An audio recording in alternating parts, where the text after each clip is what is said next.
À toi, chef.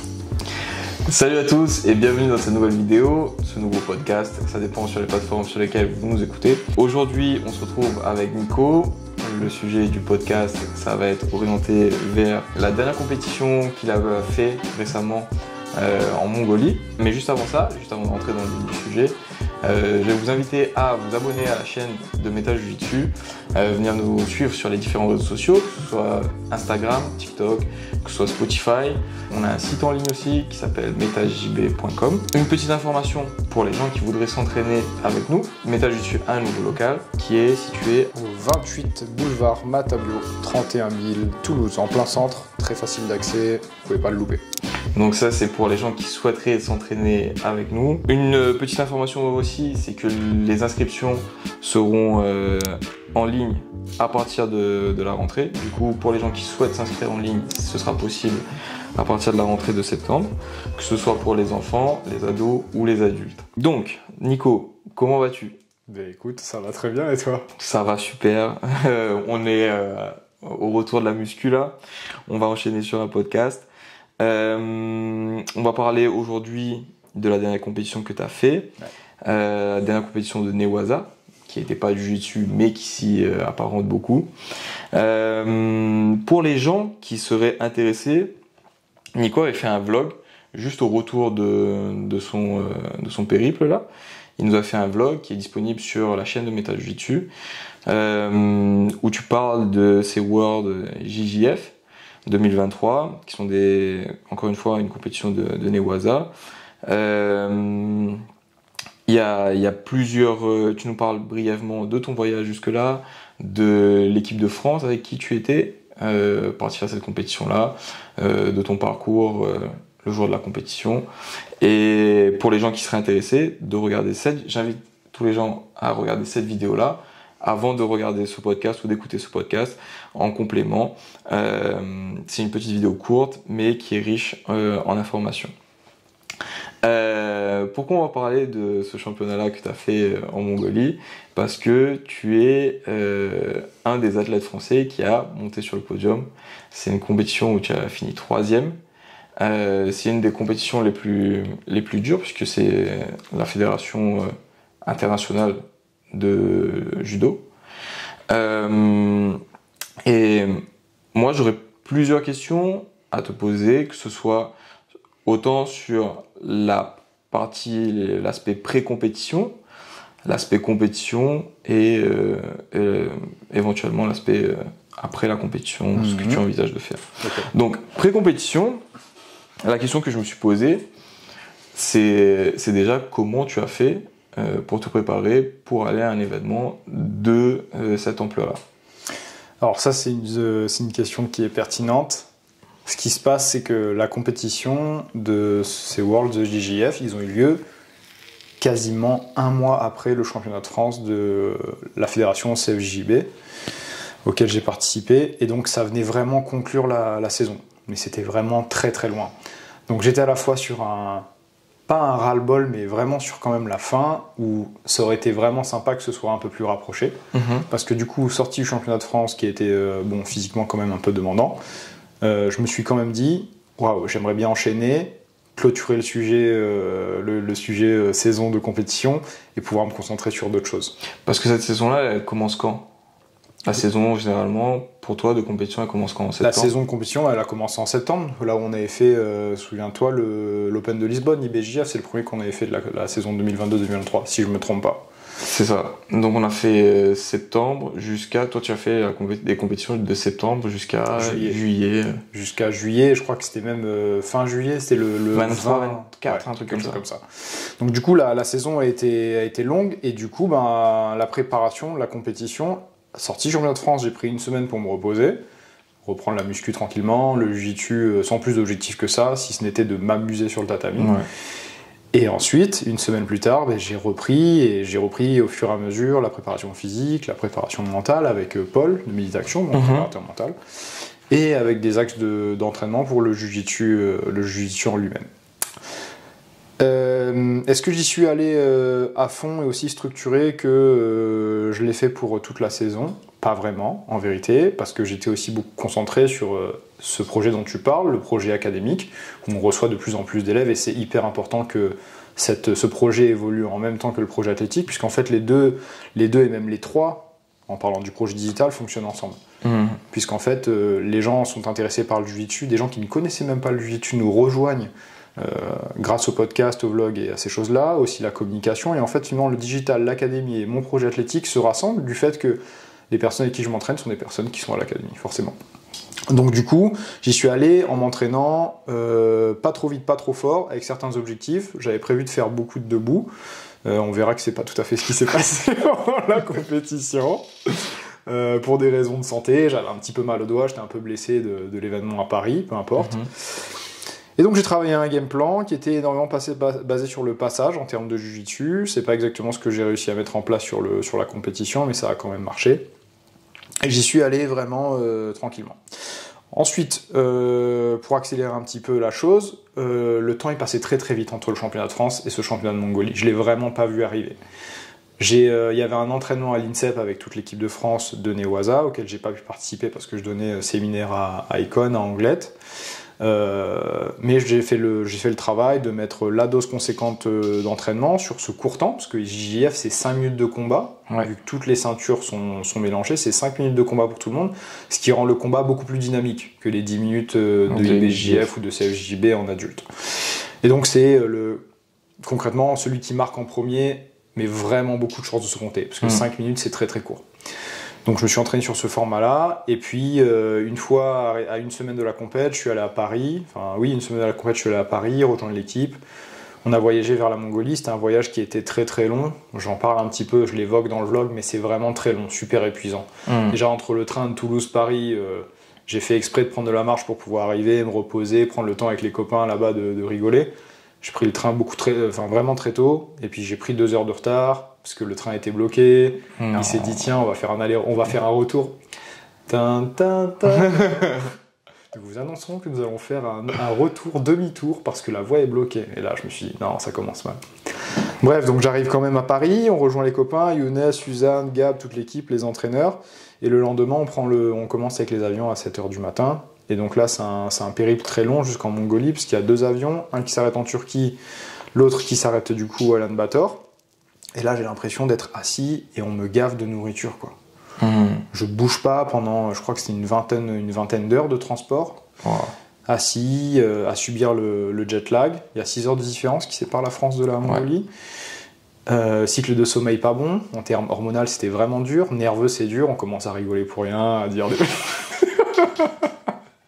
Les blagues n'ont plus aucun sens. Enfin bref, c'était super agréable en termes de voyage, de transport, cohésion sociale, top. Par contre, au niveau performance, je ne suis pas du tout dans une logique de je vais combattre. C'est ça qu'il faut retenir. C'est que je ne suis pas du tout, autant je m'étais préparé, comme j'ai pu, mais autant dans le voyage, je ne suis plus du tout dans je vais à la compétition. Je suis avec les copains en train de m'amuser. Ben ça, je pense que à chaque fois qu'il y a des gros déplacements pour faire des grandes compétitions, c'est le mal. On peut vite oublier l'objectif pour lequel Exactement. Parce que, comme dans le jiu-jitsu, je me dis, souvent quand je fais des préparations, je vais faire ça. Sauf que, il faut pas perdre de tête que ça c'est dans le meilleur des cas, dans le meilleur des mondes, ça va se passer bien, il va pas avoir de problème. Mais il va toujours se passer quelque chose. Toujours. Toi, tu me parles de la fatigue, du fait que tu as dû faire demi-tour, etc. Paquito a fait aussi ce championnat-là. Et il a eu un problème, c'est que... Il a arrêté en Chine. Il était arrêté en Chine. En Chine, on ne peut pas utiliser WhatsApp et tout ça. Du coup, pas de moyen de communication. Très bien. Les Chinois parlaient pas anglais. Très bien, donc communication. Parfait. Pareil. Du coup, qu'est-ce qu'il a fait? Il va rater son vol de la Chine pour Ulaanbaatar. Et parce que il a demandé son chemin. Il y avait 2 vols pour Ulaanbaatar. et on lui a indiqué une direction et le vol était dans la direction opposée. Très bien. Donc il a perdu son vol comme ça. Parfait. Du coup, on arrive avec un niveau de stress déjà C'est pas pareil. à la compétition qui est pas optimum quoi. Ah, je peux en parler. J'étais sur le balcon en train d'étendre mon linge, sorti de l'entraînement, en train de me conditionner à la compétition et je le vois transpirant arriver tout fatigué. Par-dessus le balcon. Top. Énorme. Top. Mais du coup, pour revenir à cette préparation que tu as fait là, tu as évoqué préparation physique, tu as évoqué le jiu-jitsu, tu as évoqué la préparation mentale. Tu as combattu en moins de 77 kilos, alors que tu as fait, si je me trompe pas, depuis septembre, hormis le championnat de France, tu as fait toutes les compétitions en moins de 82 kilos. Comment ça s'est passé du coup la partie de la nutrition, la gestion de la nutrition, de la diète? Alors, ce qui s'est passé, c'est que il y a eu un déclic qui s'est passé dans ma tête. Au moment où on a fait, il y a eu un stage avec l'équipe de France de Newaza en Allemagne, à Mental. Et là, je me suis rendu compte, en parlant avec Younes, là, mon pote qui est en équipe de France et qui on est partis tous les deux en 77, qu'en fait, je pouvais très bien descendre et rester aussi efficace en gagnant en explosivité, en vitesse. Et ça allait me conditionner parce que avant le championnat de France, je savais très bien qu'un mois plus tard, il y allait avoir les mondiaux et que il y avait une chose dont je n'avais pas envie, c'était faire une diète, du cutting entre le championnat de France et les mondiaux. Alors la stratégie que je me suis mise en place, c'était à partir de Mental, soit un mois avant les championnats de France, commencer à manger mieux encore, donc beaucoup plus de fruits, beaucoup plus de légumes, réduire toutes les junk food, tous les sides, les burgers, les pizzas, tout ça. On n'en consomme pas forcément beaucoup, mais les laisser vraiment très loin, encore moins, en termes de fréquence. Donc c'était une fois toutes les 2 semaines ou peut-être 3 semaines. Okay. Faire vraiment attention. Et j'ai vu mon poids descendre en fait sans avoir à forcer. Alors forcément l'été joue, on transpire plus, ce genre de choses. Et mon poids est descendu tranquillement pour les championnats de France et j'ai pas eu besoin de forcer. Alors le dernier kilo peut-être, j'ai dû le finir, je l'ai fini au sauna pour le championnat de France, parce qu'au championnat de France j'arrive à 73 kilos. J'ai commencé à faire attention, j'étais à 78-79 kilos. Okay. Et ensuite le plan c'était de remonter tranquillement vers les 75 kilos et de pas bouger jusqu'en Mongolie. Et c'est ce qui s'est passé. J'ai réussi à m'y tenir tranquillement. En Mongolie, avec ce vol dont je parlais, où on était assis à manger et sans se dépenser, je suis arrivé à Ulaanbaatar à 76 kilos. Et en fait, juste quand on a repris la routine d'entraînement, pour reprendre cette histoire de pré-compétition, on s'était fixé avec Younes et avec les autres. Ok, on est arrivé dimanche matin, je crois. Oui, on est arrivé dimanche matin. Et on s'est dit à partir de lundi, on reprend la préparation comme si on était en France, ou comme si on était... Et donc en reprenant la routine, juste s'entraîner le matin, muscu... et jiu-jitsu dans la matinée. Mais en fait, le poids, il est redevenu tout seul. Le jour de la pesée, je suis arrivé habillé à 75 kg. Donc, tout était OK à ce niveau-là. Pour te faire ton accompagnement, autant dans la prépa physique, mentale, nutrition, ou même dans le jiu-jitsu, est-ce que tu étais livré à toi-même?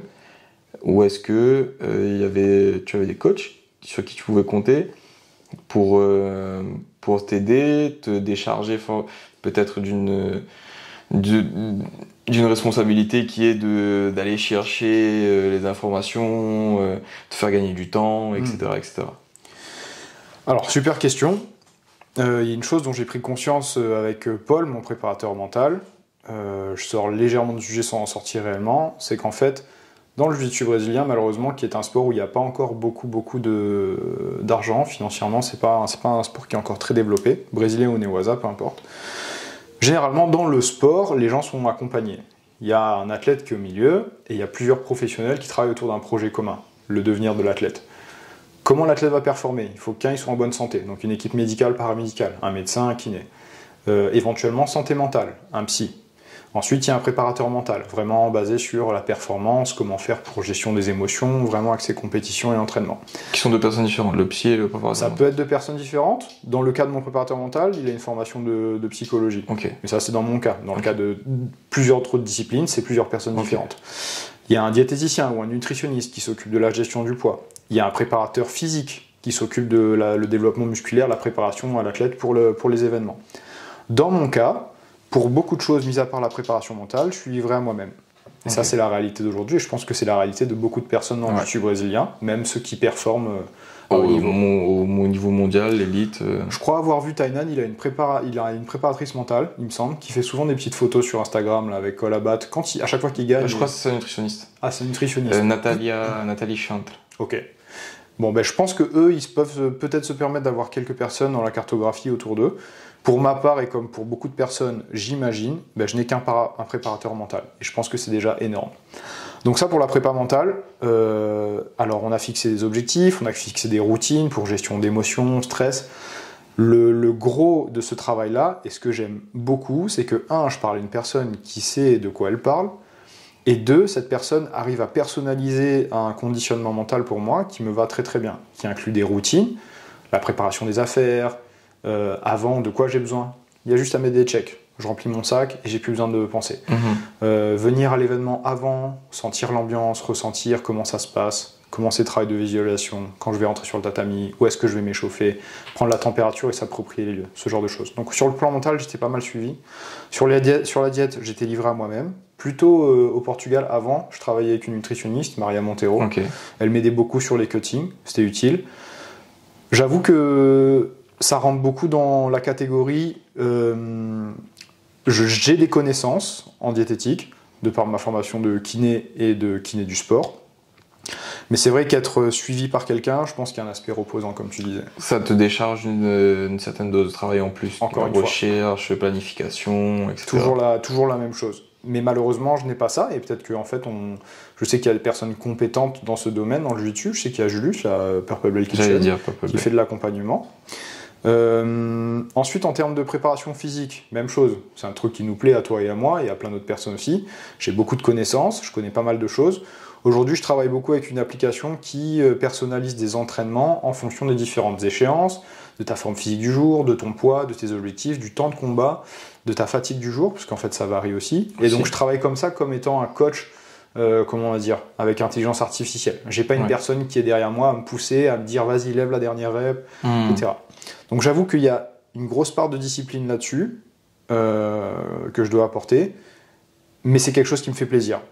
Maintenant, avoir des gens autour de moi qui m'aident et qui m'encadrent du début à la fin sur ces différents aspects, c'est sûr que ce serait clairement mieux. Je pense que ce serait clairement mieux. Sans aucun doute. Et dernier item, la partie du jiu-jitsu. La partie du jiu-jitsu, c'est encore plus rigolo, parce que si on regarde dans tous les sports, c'est impossible de s'appeler Rafael Nadal ou Roger Federer ou qui on veut sans avoir un coach au-dessus de soi. C'est ça. Aujourd'hui en jiu-jitsu, on a plein de personnes qui performent et qui font de la compétition à un très très bon niveau, sans avoir forcément un apport, un œil extérieur technique sur leur jiu-jitsu. Et peut-être pas forcément technique, parce que c'est une discussion qu'on a déjà eue. À un moment donné, alors pour tout professeur, l'objectif c'est que, enfin je vois ça comme ça, c'est qu'à un moment donné, l'élève arrive à dépasser le maître en termes de connaissances. Et dans ce cas-là, comment est-ce que le coach pourrait continuer à aider, le professeur pourrait continuer à aider son élève? Exact. Et ben, ça va être sur des fois c'est les connaissances, on les a, mais le temps d'adaptation, le temps de réflexion, il pourrait être plus court. Exact. Du coup, si on a une aide verbale, on sait ce qu'il faut faire, mais le temps que ça se mette en place, il est un peu long. Puis si on a une aide verbale, ça peut aller direct, c'est un peu comme une gâchette. Ça pourrait être sur la stratégie, ça pourrait être sur pareil, se décharger aussi d'une certaine dose de travail. Ouais, la composition de l'entraînement peut-être. Composition de l'entraînement, un gars qui check les potentiels adversaires que tu pourrais avoir et mise en place d'une stratégie contre ces têtes de liste là, etc., etc. Du coup, même si techniquement on peut être plus fort que son professeur, j'imagine que Nadal est meilleur que son coach, oui.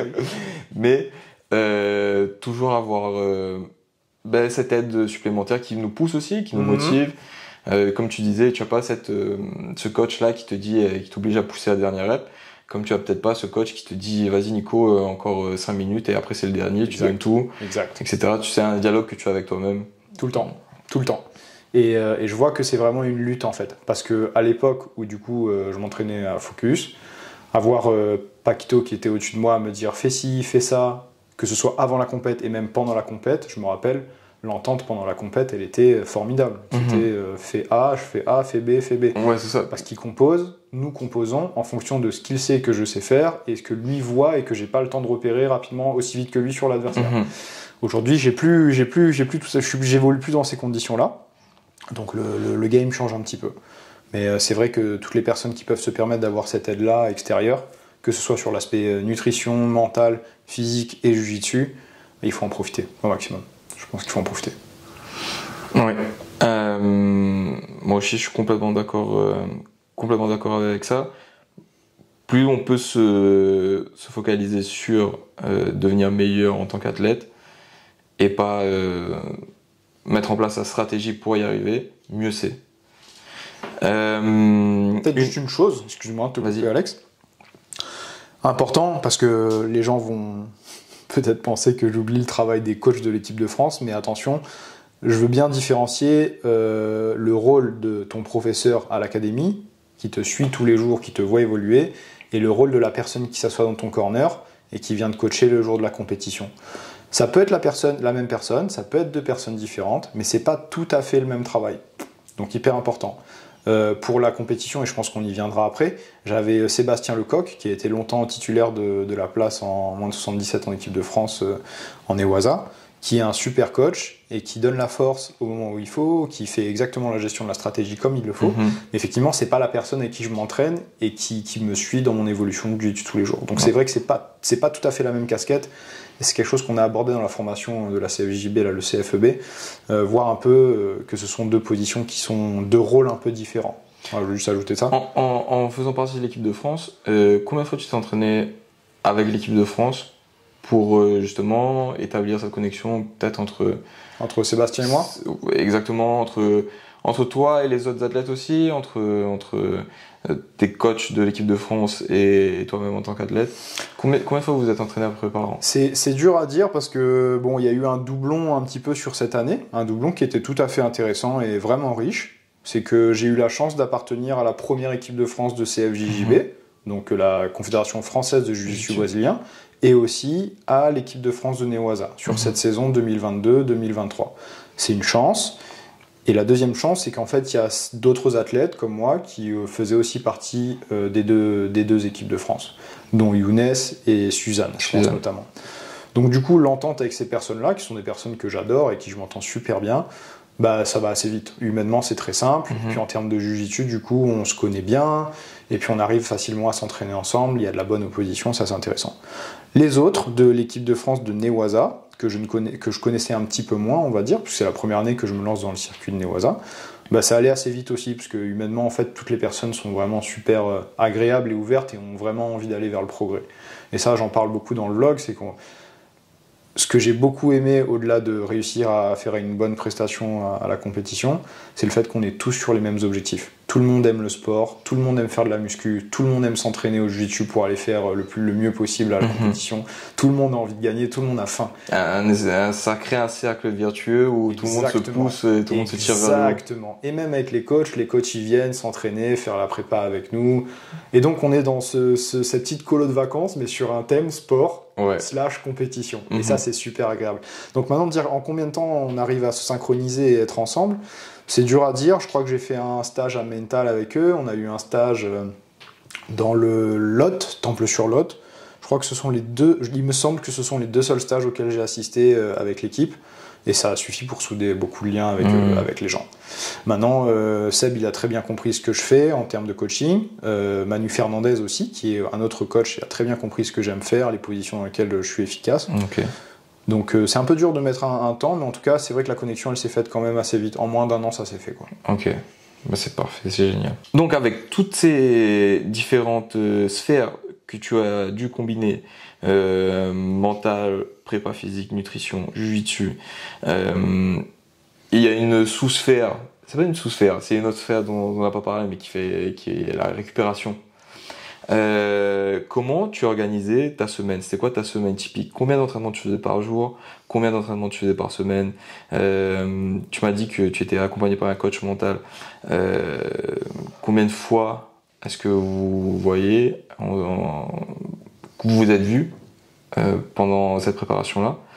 Et en nutrition, tu m'as dit que tu n'étais pas accompagné sur... Ok. Alors, pas mal de questions dans une question. Oui. En termes de routine, donc il faut savoir qu'aujourd'hui, je combine encore une autre activité de kinésithérapeute. Donc je travaille à mon compte comme libéral. Ça prend pas mal de temps quand même dans ma journée. Cependant, j'ai 5 entraînements de préparation physique par semaine. Il y a 3 séances qui sont très axées musculation, si on veut l'appeler ainsi, qui sont adaptées forcément à la date de l'échéance quand ça se rapproche. La dernière semaine étant un deload, où il n'y a plus que 4 séances en tout, donc 2 séances de muscu et de cardio. Les séances de cardio sont des séances de circuit training, c'est beaucoup de fractionnés en effort de 45 secondes pour 15 secondes de repos, et ça sur des durées de 40 minutes. Ça, c'est la durée des séances un peu cardio. Pour la muscu, ça reprend, parce qu'on a beaucoup de questions là-dessus, peut-être un jour il faudra qu'on l'aborde. Sur la muscu, c'est vraiment les mouvements essentiels, donc à savoir tout ce qui est poussé, tiré, hinge, donc extension de hanche, bassin, et les squats. Beaucoup de ça, avec quelques mouvements accessoires, et bien sûr un travail de stabilisation du corps, donc les abdos. Ça, c'est pour la partie muscu. Donc 5 fois par semaine, dernière semaine, 4 fois. En termes de jiu-jitsu, le défi, le challenge, je vais l'appeler comme ça, c'est qu'aujourd'hui, je suis partagé entre donner les cours et moi m'entraîner. Ça, c'est aussi un sujet de podcast qui peut être super intéressant. Cette transition, elle est pas facile, pas évidente pour beaucoup de personnes. Il y a beaucoup de personnes qui s'oublient dans le processus. L'idée, c'est quoi? L'athlète, il est égoïste, il ne pense qu'à lui. Le prof, il s'oublie, il ne pense qu'aux autres. Et là, le challenge, c'est ok, comment je trouve ma place là-dedans? Je continue à donner, sur cette période, je continue en tout cas à donner 7 cours par semaine. C'est ça, 7 cours par semaine en 6 cours, puisque Camilla aussi donne un cours par semaine à l'académie. Et je trouvais le temps de m'entraîner pour moi 3 fois. 3 fois où réellement j'y allais pour moi, je ne donnais pas cours. Donc en plus des 6 cours que je donnais, il y a 3 sessions qui étaient pour moi. Je travaillais par phase de jeu. Une session était pour le début de combat, la phase de debout, que ce soit pour amener au sol ou pour tirer la garde, et installer les grippes. Un deuxième entraînement où je travaillais justement beaucoup de focus sur le passage de garde, donc la partie de debout, et un troisième entraînement où c'était plutôt axé au sol, donc rétention et aussi phase d'attaque. Ça, c'était les principales sessions que j'avais quand je venais pour moi.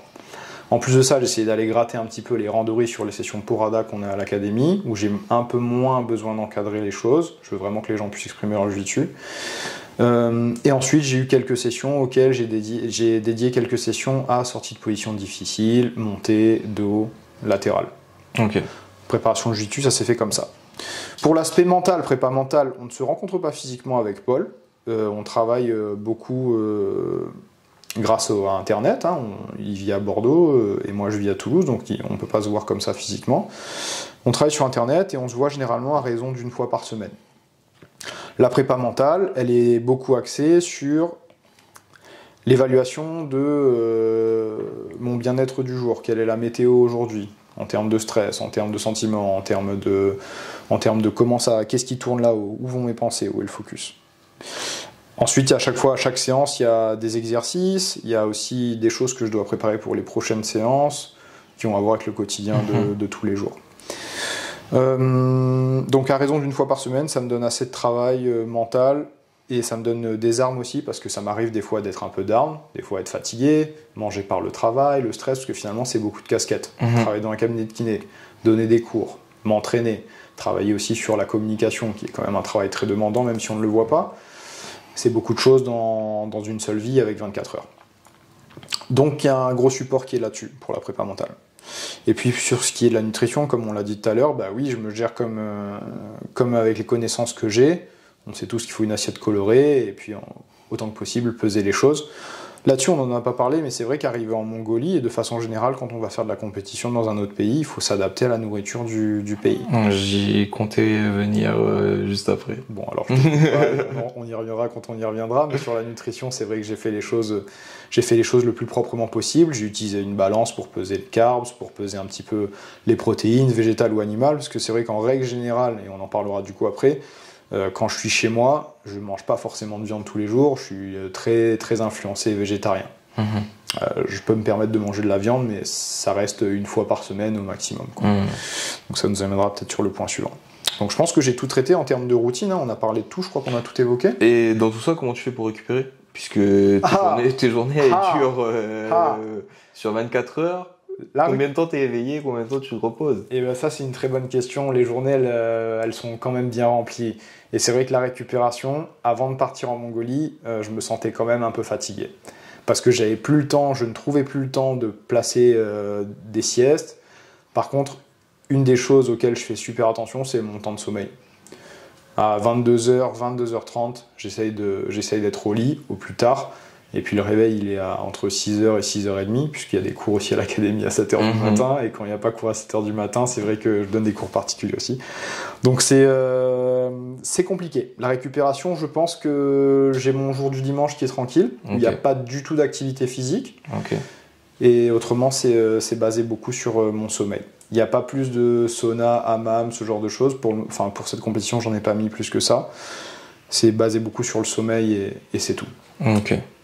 Et du coup, dans cette période de préparation, est-ce que tu as implémenté une nouvelle chose?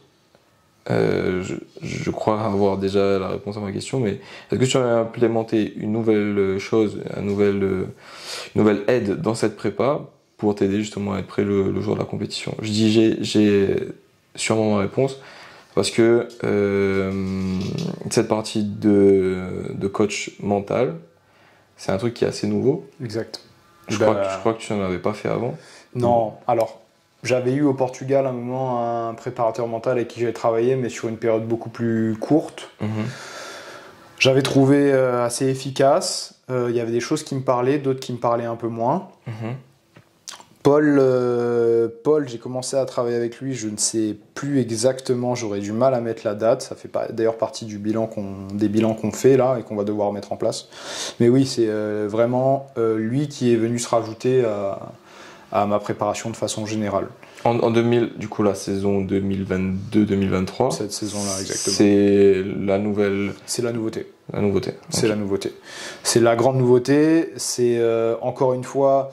C'est des principes, des choses, des toutes petites choses qui font une énorme différence, je trouve. Pas forcément en termes de résultats, parce que oui, le résultat est important en termes de motivation extrinsèque, l'argent, être connu, ce genre de choses-là, ok, c'est une chose, mais en termes de motivation intrinsèque, retravailler sur le pourquoi je le fais. Exactement. Les choses les plus importantes au final. Le plus important. Pour qui je le fais, pourquoi je le fais, et donc comment je le fais. Et ce sont des petites choses qui ont énormément de sens, en fait, et applicables et transférables à la vie de tous les jours, indépendamment que ce soit du sport ou non. Et ça, je pense que c'est une aide qui est vraiment précieuse. D'ailleurs, j'ai sorti un podcast avec lui que j'avais tourné, qui est disponible désormais sur YouTube. Et d'ailleurs, je vous invite tous et toutes à venir écouter ce qu'il a à dire et à le contacter si vous avez des questions, parce que c'est vraiment, vraiment intéressant. Ok. Donc, pour la phase préparation directement liée aux pré-compétition, la phase pré-compétition, préparation, on va s'arrêter là. Tu m'as dit que tu as fait un voyage de 24 heures à peu près avec 2 escales. Qu'est-ce que tu prends avec toi pour voyager dans pour ce genre d'événement? La question est trop pertinente. Parce que je me pose cette question-là, parce que là je suis venu une semaine en France, mon sac est plus chargé que quand j'étais parti à Abu Dhabi pour 10 jours. Et j'ai pas ramené de kimono. Donc je me demande, qu'est-ce que tu mets dans ton sac pour ce genre d'événement? Bon, alors cette question, elle est intéressante. Pourquoi? Parce que le dernier stage qui a été organisé à l'INSEP par la fédération de Newaza, je n'y ai pas assisté, comme je le disais tout à l'heure, parce que j'étais en train de donner un séminaire en Anglette, que je ne pouvais donc pas annuler. Il y avait une dotation de par les sponsors, puisque effectivement la Fédé travaille avec le sponsor, avec certains sponsors, Adidas, Coq Sportif, ce genre de choses. Et j'avais qu'une brève idée de ce que j'avais dans cette valise. Donc ils m'ont préparé un sac valise. Je n'avais aucune idée de ce qu'il y avait dedans. Surprise. Donc je dis, allô Younes, qu'est-ce qui se passe? Qu'est-ce qu'il y a dans cette valise, s'il te plaît, histoire que je prévoie, qu'est-ce que je dois emmener? Donc super question en fait, cette question. Alors, sachant qu'on était l'été et que j'ai regardé à peu près la météo Ulaanbaatar, je me suis dit, bon, poker face, j'y vais en claquette. Terrible. J'y vais en claquette avec un short, 3 t-shirts. Okay. Ça fera le taf. Okay. Pour la muscu, j'espère, je croise les doigts pour qu'il y ait une salle de sport, pour pouvoir m'entraîner. Et puis, on verra ce qu'il y a. Donc, en gros, pour faire le résumé, dans la dotation des sponsors, on avait une grosse valise qui contenait un même sac de sport, super volumineux, donc très intéressant. On avait une paire de chaussures, on avait un survêt pour représenter l'équipe de France, on avait les kimonos, le kimono, on avait t-shirt et short de sport. Et je crois que c'est à peu près tout ce qu'on avait, si je n'oublie pas. Donc de mon côté, ce que j'ai ramené, je voyage toujours, si c'est des voyages longs, c'est-à-dire plus de 4-5 jours, avec en termes d'aliments, des protéines, mes compléments alimentaires, donc protéines. Compléments alimentaires, j'ai quoi? Des oméga 3, j'ai du zinc, du magnésium, j'ai de la mélatonine, qui a été super importante pour dormir au Ulaanbaatar, parce qu'on était complètement déphasés, tous autant les uns que les autres. Et puis ensuite j'ai la vitamine C et puis la vitamine D, ça c'est sur l'aspect nutrition. Et puis ensuite sur les effets personnels, de la musique, un casque forcément, qui est utile pour la compétition, le protège-dents, on évite de se casser une dent, ça c'est toujours mieux. Et puis pas grand chose d'autre, hein. Pas beaucoup plus, si, mon litron là, ça là. Wow. Alors tout le monde croit que c'est un kettlebell, ce n'est pas un kettlebell. Ça pourrait être une arme létale effectivement, mais ce n'est pas non plus, non, c'est juste les 2 litres d'eau que j'essaye de boire 2 fois par jour, donc les 4 litres 400 qu'il faut boire, et puis ça s'arrête là, et puis c'était super utile du coup, parce qu'en fait à voyager, tu fais que manger, les produits sont beaucoup plus salés, t'as très soif, bon, il faut pouvoir s'hydrater correctement quoi. Et toi tu marches avec ça dans ta main? Je marche avec ça tout le temps. Alors, sans vouloir faire de pub, hein, c'est bien les bouteilles en plastique de 2 litres qui sont vendues par les différents sponsors, marques de sport, etc. Mais le problème qu'elles sont en plastique, c'est que c'est pas isotherme. Ouais. Donc l'été, ça chauffe. Et puis pour le peu que ça tombe, parce que ça arrive à tout le monde, ça explose. Moi, le problème, c'est casser les bouteilles. J'en ai déjà cassé plusieurs. Et oui. Et le problème, c'est ça, c'est que en plus, quand on voyage, des fois, on est peut-être un peu moins minutieux avec nos affaires et ça casse. Ouais. Ça casse, et puis après il faut en racheter. Donc au lieu de racheter 20 € plus 20 € plus 20 €, autant mettre un peu plus, avoir un truc en acier, inox, et puis ça pète pas, et puis c'est isotherme. Ouais. Donc là je sais que l'eau elle est avec moi, et puis je sais que c'est bien d'avoir ces petits outils, ces petits trucs de tous les jours en fait, avec soi. Psychologiquement c'est rassurant aussi d'aller dans un autre endroit, mais j'emmène mon petit attirail, quoi, mon petit arsenal. Ça te permet de te retrouver aussi. Moi, parce que je reviens sur cette histoire de sac là, ce que je me dis quand je fais mes affaires, je prévois plein de trucs évidemment. Le seul truc que je me dis qu'il faut pas que j'oublie, parce que j'ai presque déjà fait cette bêtise là, c'est si j'ai un kimono de soignement, c'est que j'ai ce qu'il faut, j'ai le nécessaire. Je peux aller. Pourquoi je vais là-bas? Je vais là-bas pour tu te souviens, quoi. la compète. Moi j'ai un kimono et j'ai mes sous-vêtements. Il y a une fois j'ai failli aller au championnat d'Europe sans kimono. Ah, c'est bien ça. Parce que à l'époque, je portais mon kimono dans la main, je sors de la maison, c'est bon, j'ai mon sac sur le dos, c'est ok. Et non, le truc le plus important, je vais pas l'avoir. Donc, si j'ai mon kimono et mes sous-vêtements, je me dis c'est ok. Une fois que tu es arrivé en Mongolie, dans le vlog, tu nous disais, vous avez repris l'entraînement. Et même là tu venais de le dire, le lundi après votre arrivée vous avez repris l'entraînement. Du coup, où est-ce que vous vous êtes entraîné? Dans un hôtel, dans un club partenaire, un pavillon, une salle qui était à côté? Les choses étaient quand même super bien organisées là-bas, à savoir qu'on avait un hôtel dans lequel résidaient toutes les nationalités, tous les pays qui sont venus participer à l'événement. Donc on était tous au même endroit.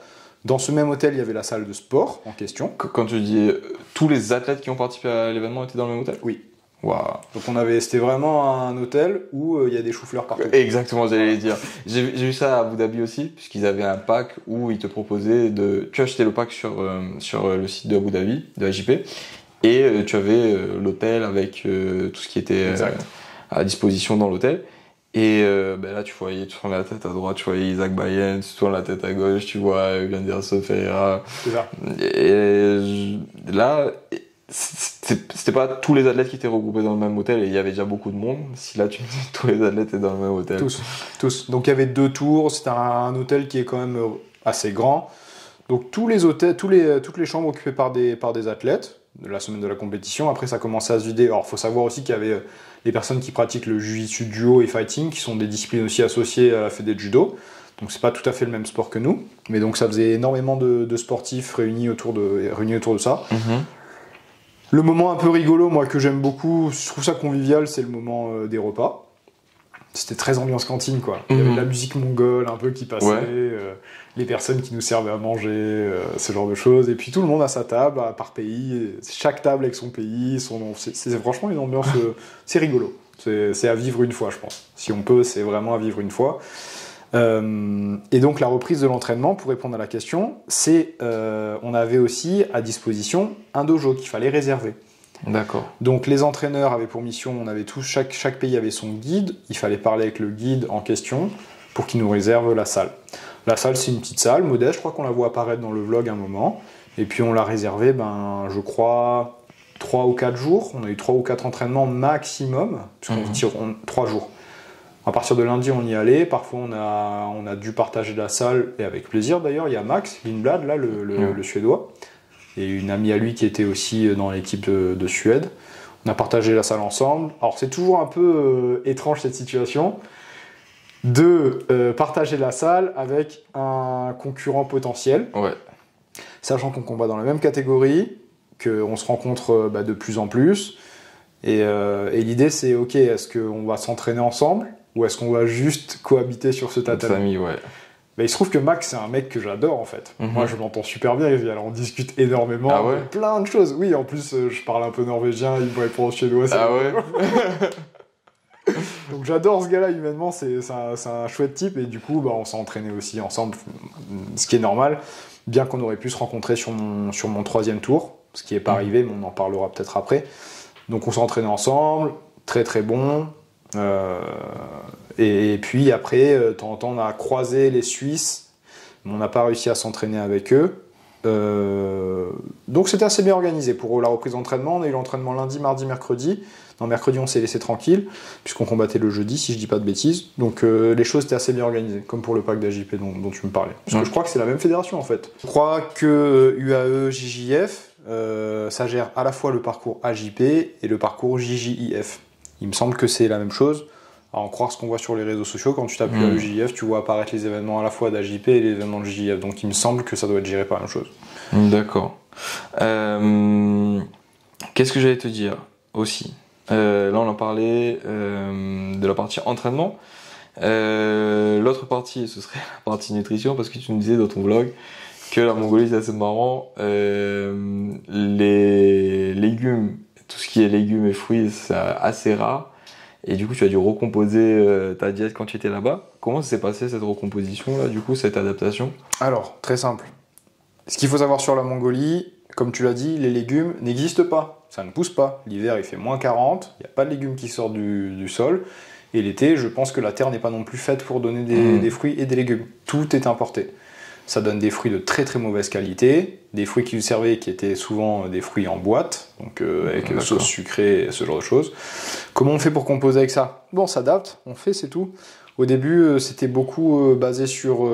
alors ça fait plaisir de manger de la viande en fait, parce que la viande là-bas, à la différence de beaucoup de pays en Europe, elle prend l'air, quoi. Elle vit dans les steppes, c'est vraiment quelque chose de sauvage, on n'est pas sur un truc où les poulets se marchent dessus.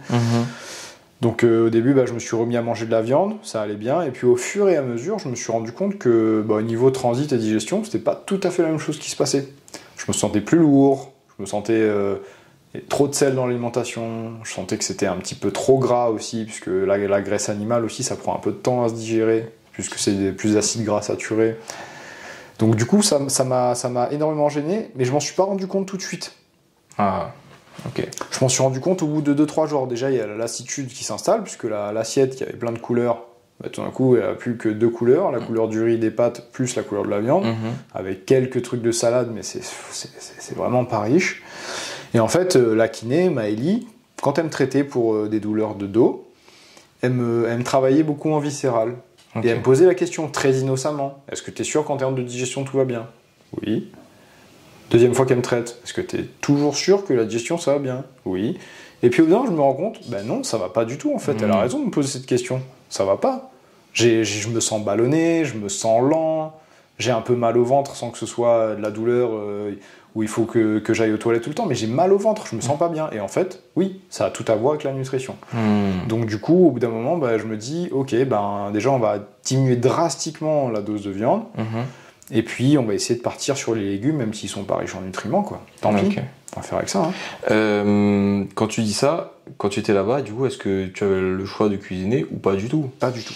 Et du coup, tu mangeais que à l'extérieur? Pas du tout. Donc, en fait, ce qu'il faut savoir, c'est que dans le pack en question, eh bien, on avait le repas du matin, donc le petit déjeuner, et le soir, à l'hôtel, avec tous les autres athlètes. Ok.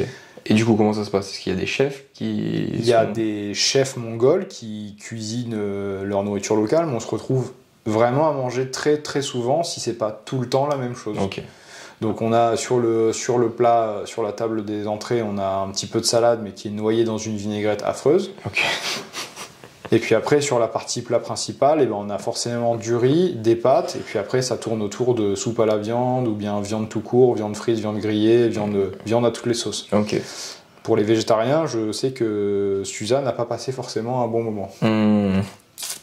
Et puis ensuite, en termes de dessert, bon, bah, il y avait un petit peu des gâteaux, etc. Mais ça, c'est un point qu'il faut soulever, parce que je pense que c'est inacceptable aujourd'hui, à l'international, de se dire on va faire un hôtel avec un accueil de repas pour les athlètes, et il n'y a pas personne à penser à mettre de la variété dans les légumes et la nourriture. Ben, c'est ce que j'allais te dire après, puisque dans cette semaine post-compétition, enfin c'est quelques jours post-compétition, donc là tu as vraiment la toute fin de ta prépa, dernière ligne droite. C'est le moment où tu dois commencer à atteindre ton pic de performance. Oui. Arrivé à cette semaine, à ce moment-là, si le carburant que tu commences à mettre dans la machine est pas de bonne qualité, tu risques de gâcher tous les efforts que tu as fait juste avant. Exact. Et de jamais piquer pour le jour de la compétition. Exactement. Alors, il y a plein de facteurs qui viennent s'entremêler, hein, et ça c'est le jeu de la compétition. Déjà, le système hormonal, il a pris un énorme tir à cause de l'avion et du décalage horaire de 6 heures. C'est pas rien de voyager vers l'Est de 6 heures. D'ailleurs, là j'y pense tout de suite là maintenant. J'ai vu qu'il y a une application sur téléphone qui te permet de prévoir un peu ce genre de déplacement-là. Et qui, par exemple, tu dis tu voyages tel jour dans tel pays. Elle va te dire, je sais plus c'est quoi le nom de l'application, mais si je la retrouve, je te l'enverrai et je la mettrai en description de cette vidéo-là. Elle va te dire quand est-ce que tu peux faire des siestes, quand est-ce que tu dois commencer à dormir, quand est-ce que tu dois te réveiller, quand est-ce que tu peux boire du café, tu dois boire du café, tu ne peux plus boire du café, tu peux faire des siestes, tu dois faire des siestes, tu ne peux pas faire de sieste. Tout ça pour commencer à te réajuster. Exact. Et arriver le jour et ça prend en compte aussi le trajet que tu fais. Ok. En fonction des escales. Si tu fais une première escale, tu restes sur le lieu et ensuite tu reprends l'avion, ou est-ce que si tout est enchaîné, pour que tu arrives dans des meilleures conditions dans l'autre pays.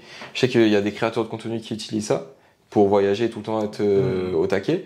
Et du coup, ça peut être un bon outil pour... Ça pourrait. On en a parlé un petit peu avec tous les membres de l'équipe, parce que je leur disais, écoutez, les gars et les filles, moi je prends de la mélatonine, ça m'aide énormément. Eux, je sais qu'il y en a beaucoup qui n'ont pas dormi pendant 3 nuits. Et s'ils dormaient à 2h, ping, les yeux qui soufflent, parce qu'en fait 2h du matin égale 8h ici en France. Ouais. Donc c'était très dur pour eux. Moi je me suis mis sous mélatonine à libération prolongée. Donc ça m'a envoyé de la mélatonine, parce que mon corps, je pense qu'il était dérégulé à ce niveau-là, comme tout le monde. Et puis en parlant avec les autres athlètes, Max, dont Max par exemple, je sais que beaucoup utilisent ça. Donc finalement, tu parlais du fait de piquer, donc d'être à son pic de performance la dernière semaine. Alors oui, il y a le cycle hormonal qui a bougé, donc ça il fallait gérer. Puis on sait tous que si on dort pas bien, tout ça, forcément la nutrition, ça a des conséquences directes. Et plus attiré vers des trucs plus salés, plus gras. On perd le focus et la volonté de faire les bonnes choses. Et donc du coup, ce qui se passe, c'est que sur cette semaine, non, je n'ai pas la sensation d'être à mon pic de performance. J'ai la sensation il me manque de l'air, parce que autre chose dont on n'a pas parlé ici, mais j'en parle durant le vlog, C'est vrai. on est en altitude. On est à 1005, donc on n'est pas à 4000 non plus, on est à 1005, donc la VO2 max elle diminue forcément, obligatoirement. Donc l'effort est dur, je transpire des litres et des litres et des litres, et je suis fatigué, je suis épuisé rapidement. La nourriture ne me convient pas finalement, enfin mon corps n'en veut pas en fait de cette nourriture. Donc les facteurs, les planètes, les étoiles sont pas du tout alignées pour moi sur cette semaine-là. Je me dis pas, ah tiens, je vais gagner. D'ailleurs, quand on commence à mettre en place la routine, ce que j'ai dit à Younes, c'est Younes, viens, on reprend le contrôle. On reprend le contrôle sur ce qu'on est en train de faire. On se rappelle qu'on est là pour faire du jiu-jitsu et essayer de faire au mieux possible. Donc heureusement on s'est mis en place cette discipline-là, parce que sans ça, je pense que ça n'aurait pas marché comme ça a pu marcher là. Ouais. Maintenant, quand j'arrive à la compétition, le moment où je prends conscience que en fait, pour de vrai, c'est le moment en fait, je me dis ah oui c'est vrai, on est en Mongolie, c'est pour aller au championnat du monde. C'est quand on va commencer à coacher les copains et les copines qui combattaient les jours avant. À ce moment-là, ça commence à monter. Ah, ouais, prise de conscience. Waouh. Ah oui, c'est vrai, c'est ça qu'on est venu faire. Ouais. Et du coup, à ce moment-là, je prends conscience. Et bon, bah, ça s'est passé pour le mieux. Enfin, ça peut toujours être mieux, mais ça peut aussi être pire. Mais en tout cas, c'est à ce moment-là que la prise de conscience se fait et que le cerveau se reconnecte. Ok. Donc, dernière ligne, du coup, conclusion. Est-ce que tu es arrivé au top de ta forme? Si on doit faire un récap sur, par exemple, comparatif depuis le début de l'année de compétition, depuis septembre, est-ce que c'est la compétition que tu as le mieux gérée en termes de préparation? Bah, c'est une bonne question. Et en tout cas, en termes de ressenti, si on fait une échelle de 0 à 10, à quel point je me sens prêt pour combattre le jour J, à J-1, je me mets pas plus en ressenti. Oui. Je mets pas plus, en incluant tous les facteurs, je mets pas plus que 6-7. Ok. Voilà. Je me dis pas c'est bon, c'est pour moi. Par contre, sur ces 6-7, il y a peut-être le facteur mental qui est gonflé à bloc. Ouais. Le facteur physique, il n'est pas forcément gonflé à bloc, même si la prépa a été faite en amont. Le facteur nutrition, on en a parlé, pas du tout à bloc du tout. Mais voilà, ce qui remonte la note, c'est le mental. Yes. Ok. Du coup, on va passer à la partie compétition. Ton périple ne s'est pas achevé encore. C'était le pré-périple. La compétition commence. La compétition commence. Petite question globale déjà. Qu'est-ce que tu as pensé du jiu-jitsu que tu as vu là-bas? Je sais que Paquito, le truc qui en a retenu, c'est que par rapport à ce qu'on a l'habitude de faire, nous ici, j'allais dire au Portugal, mais ce qu'on a l'habitude de faire au Portugal, comparé à ce qu'il y avait là-bas, c'était un jiu-jitsu moins technique, mais des athlètes super physiques.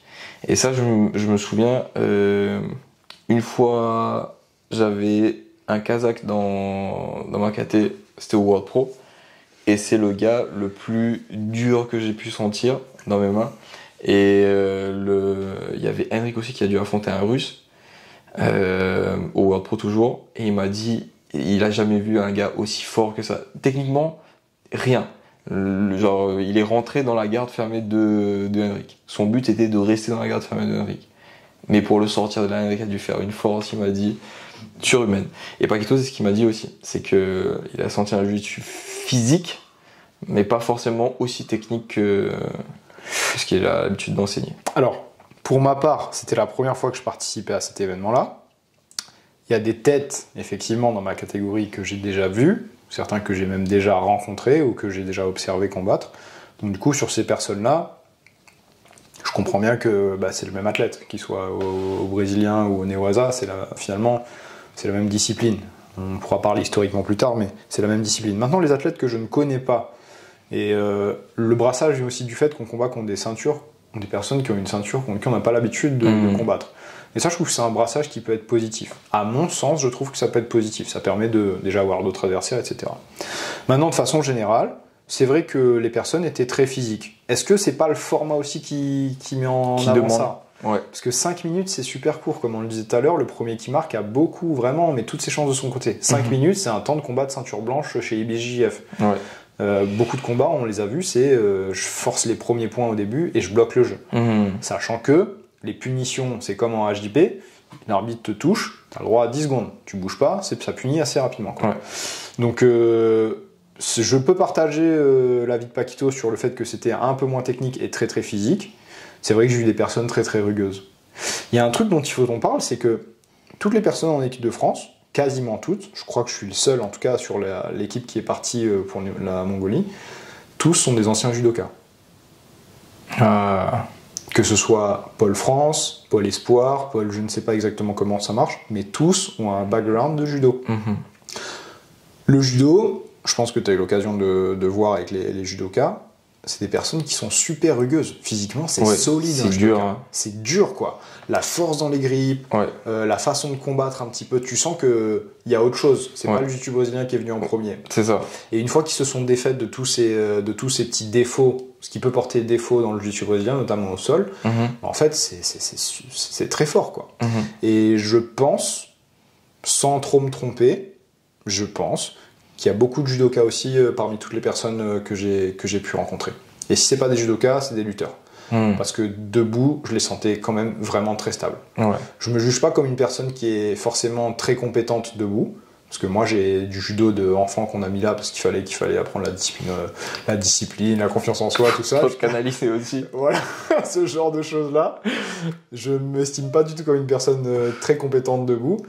Mais par contre, je vois bien le style de judoka et de lutteur. Donc oui, il y a cet aspect rugueux, très physique qui était présent sur la compétition. Ça, c'est évident. Après, techniquement, j'ai vu des gens faire des choses bien. J'ai vu des gens faire des très belles actions, que ce soit depuis dessus et dessous. Maintenant, physiquement, c'est vrai que le format le veut aussi, quoi, je pense. D'ailleurs, est-ce que tu peux nous refaire un bref récapitulatif de ce qui était différent? Je sais que Paquito était plus ou moins OK avec les règles parce que il y avait la saisie au pantalon qui était autorisée. Oui. Alors, c'est pour les gens qui ne le sauraient peut-être pas, dans le Jiu-Jitsu, il y a deux grosses fédérations, la AJP et la Fédération internationale. La Fédération internationale, les rounds sont plus longs en fonction des ceintures.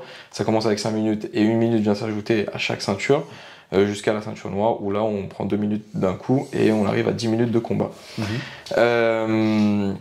On retrouve un classement entre les différentes ceintures mais aussi les différents poids. Et on a plusieurs petites subtilités comme la fameuse saisie à l'intérieur du pantalon avec les 4 doigts à l'intérieur du pantalon au niveau de la ceinture du pantalon qui a été maintenant interdite chez AJP. Oui. Ce qui change complètement le rule set de comment on peut attaquer, défendre certaines positions. Tu penses au stack, au berimbolo? Je pense au stack, je pense au berimbolo, je pense aussi aux défenses de clé de cheville. Okay. Où quand tu te fais allonger par ton adversaire et ton objectif c'est l'empêcher de prendre de la distance par rapport à tes hanches. Du coup, le premier grip que tu fais souvent, c'est à la ceinture. S'il n'y a pas de ceinture, tu viens tirer le pantalon pour essayer de rapprocher tes hanches. Du coup, j'ai déjà vu plusieurs fois des gens essayer de défendre cette... moi, je l'ai fait aussi. Défendre cette clé de cheville-là. Ou alors, ils ont confiance, ils touchent le pantalon. Je vois très bien qu'ils auraient aimé saisir le pantalon.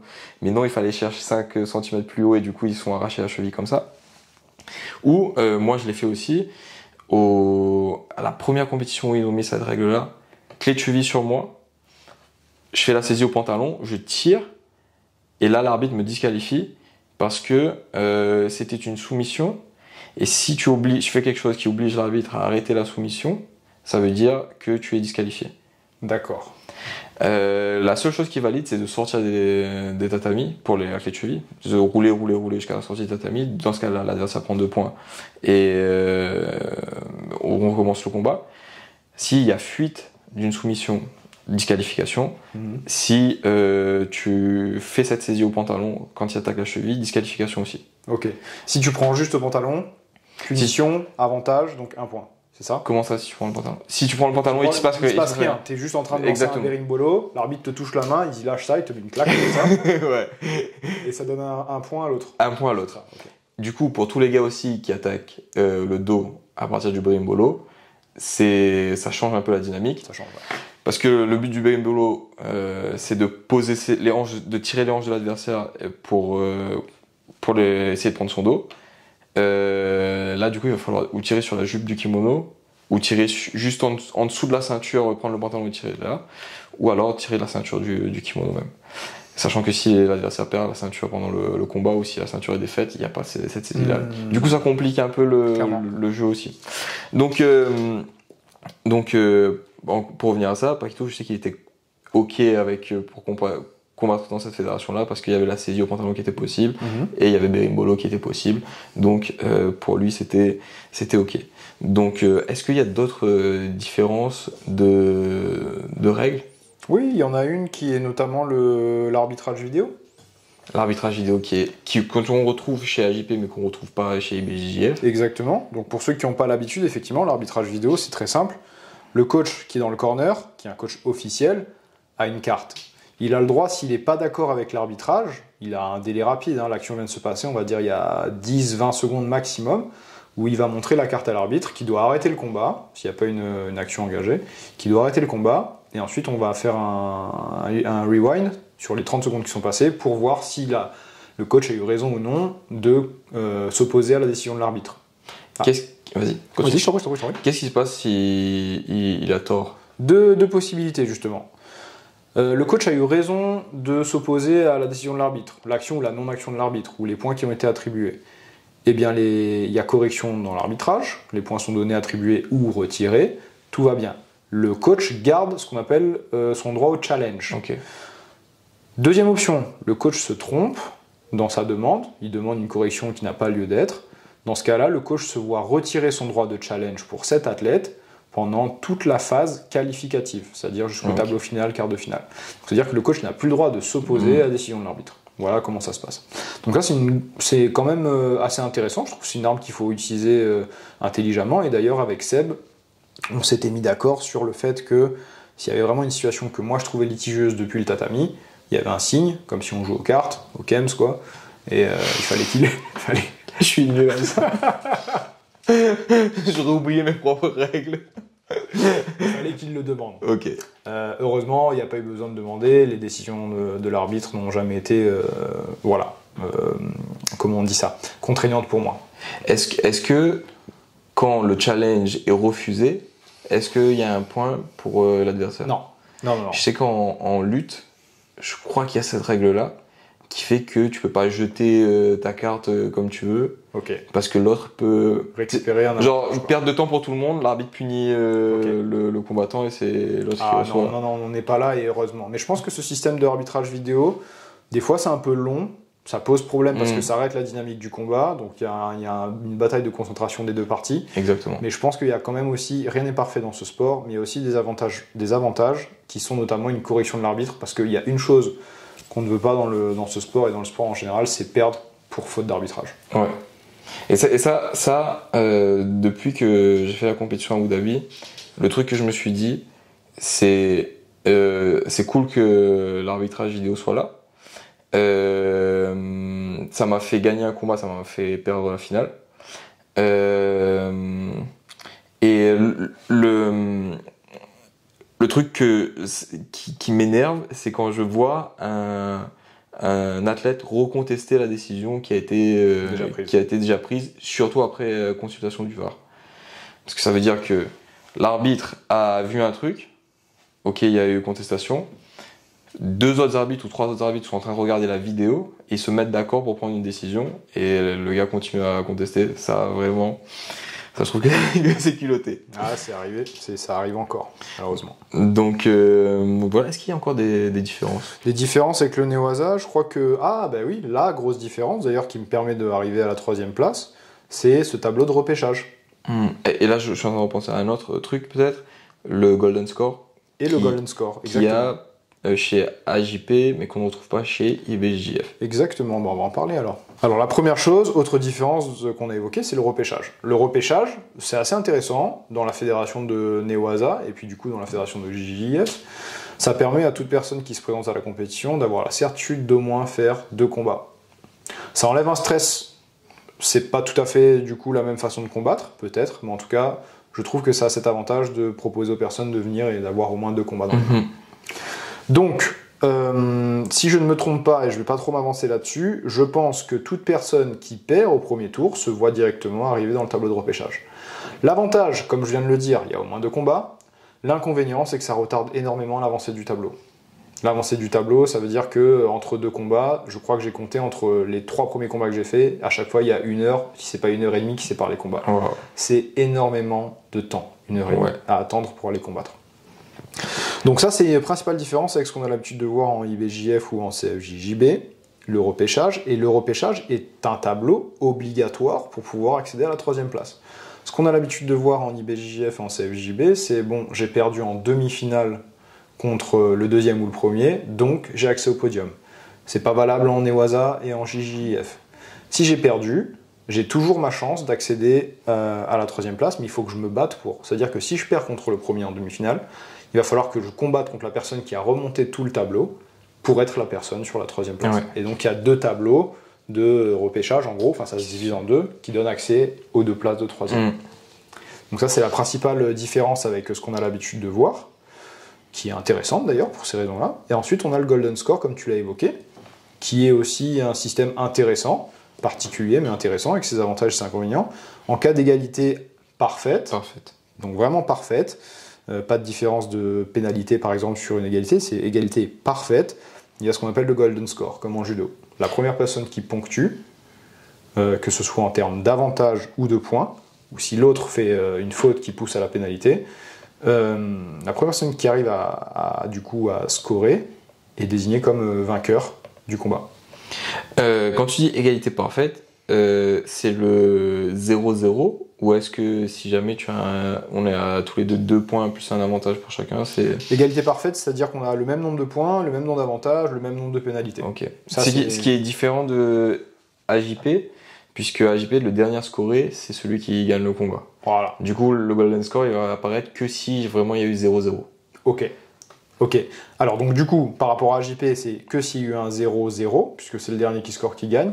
Et chez IBJJF et CFJB, normalement, s'il y a une égalité parfaite, ce qui se passe, c'est qu'il y a une décision de l'arbitre. L'appréciation des juges. Que ce soit décision unanime ou partagée. Si on est à 3 arbitres.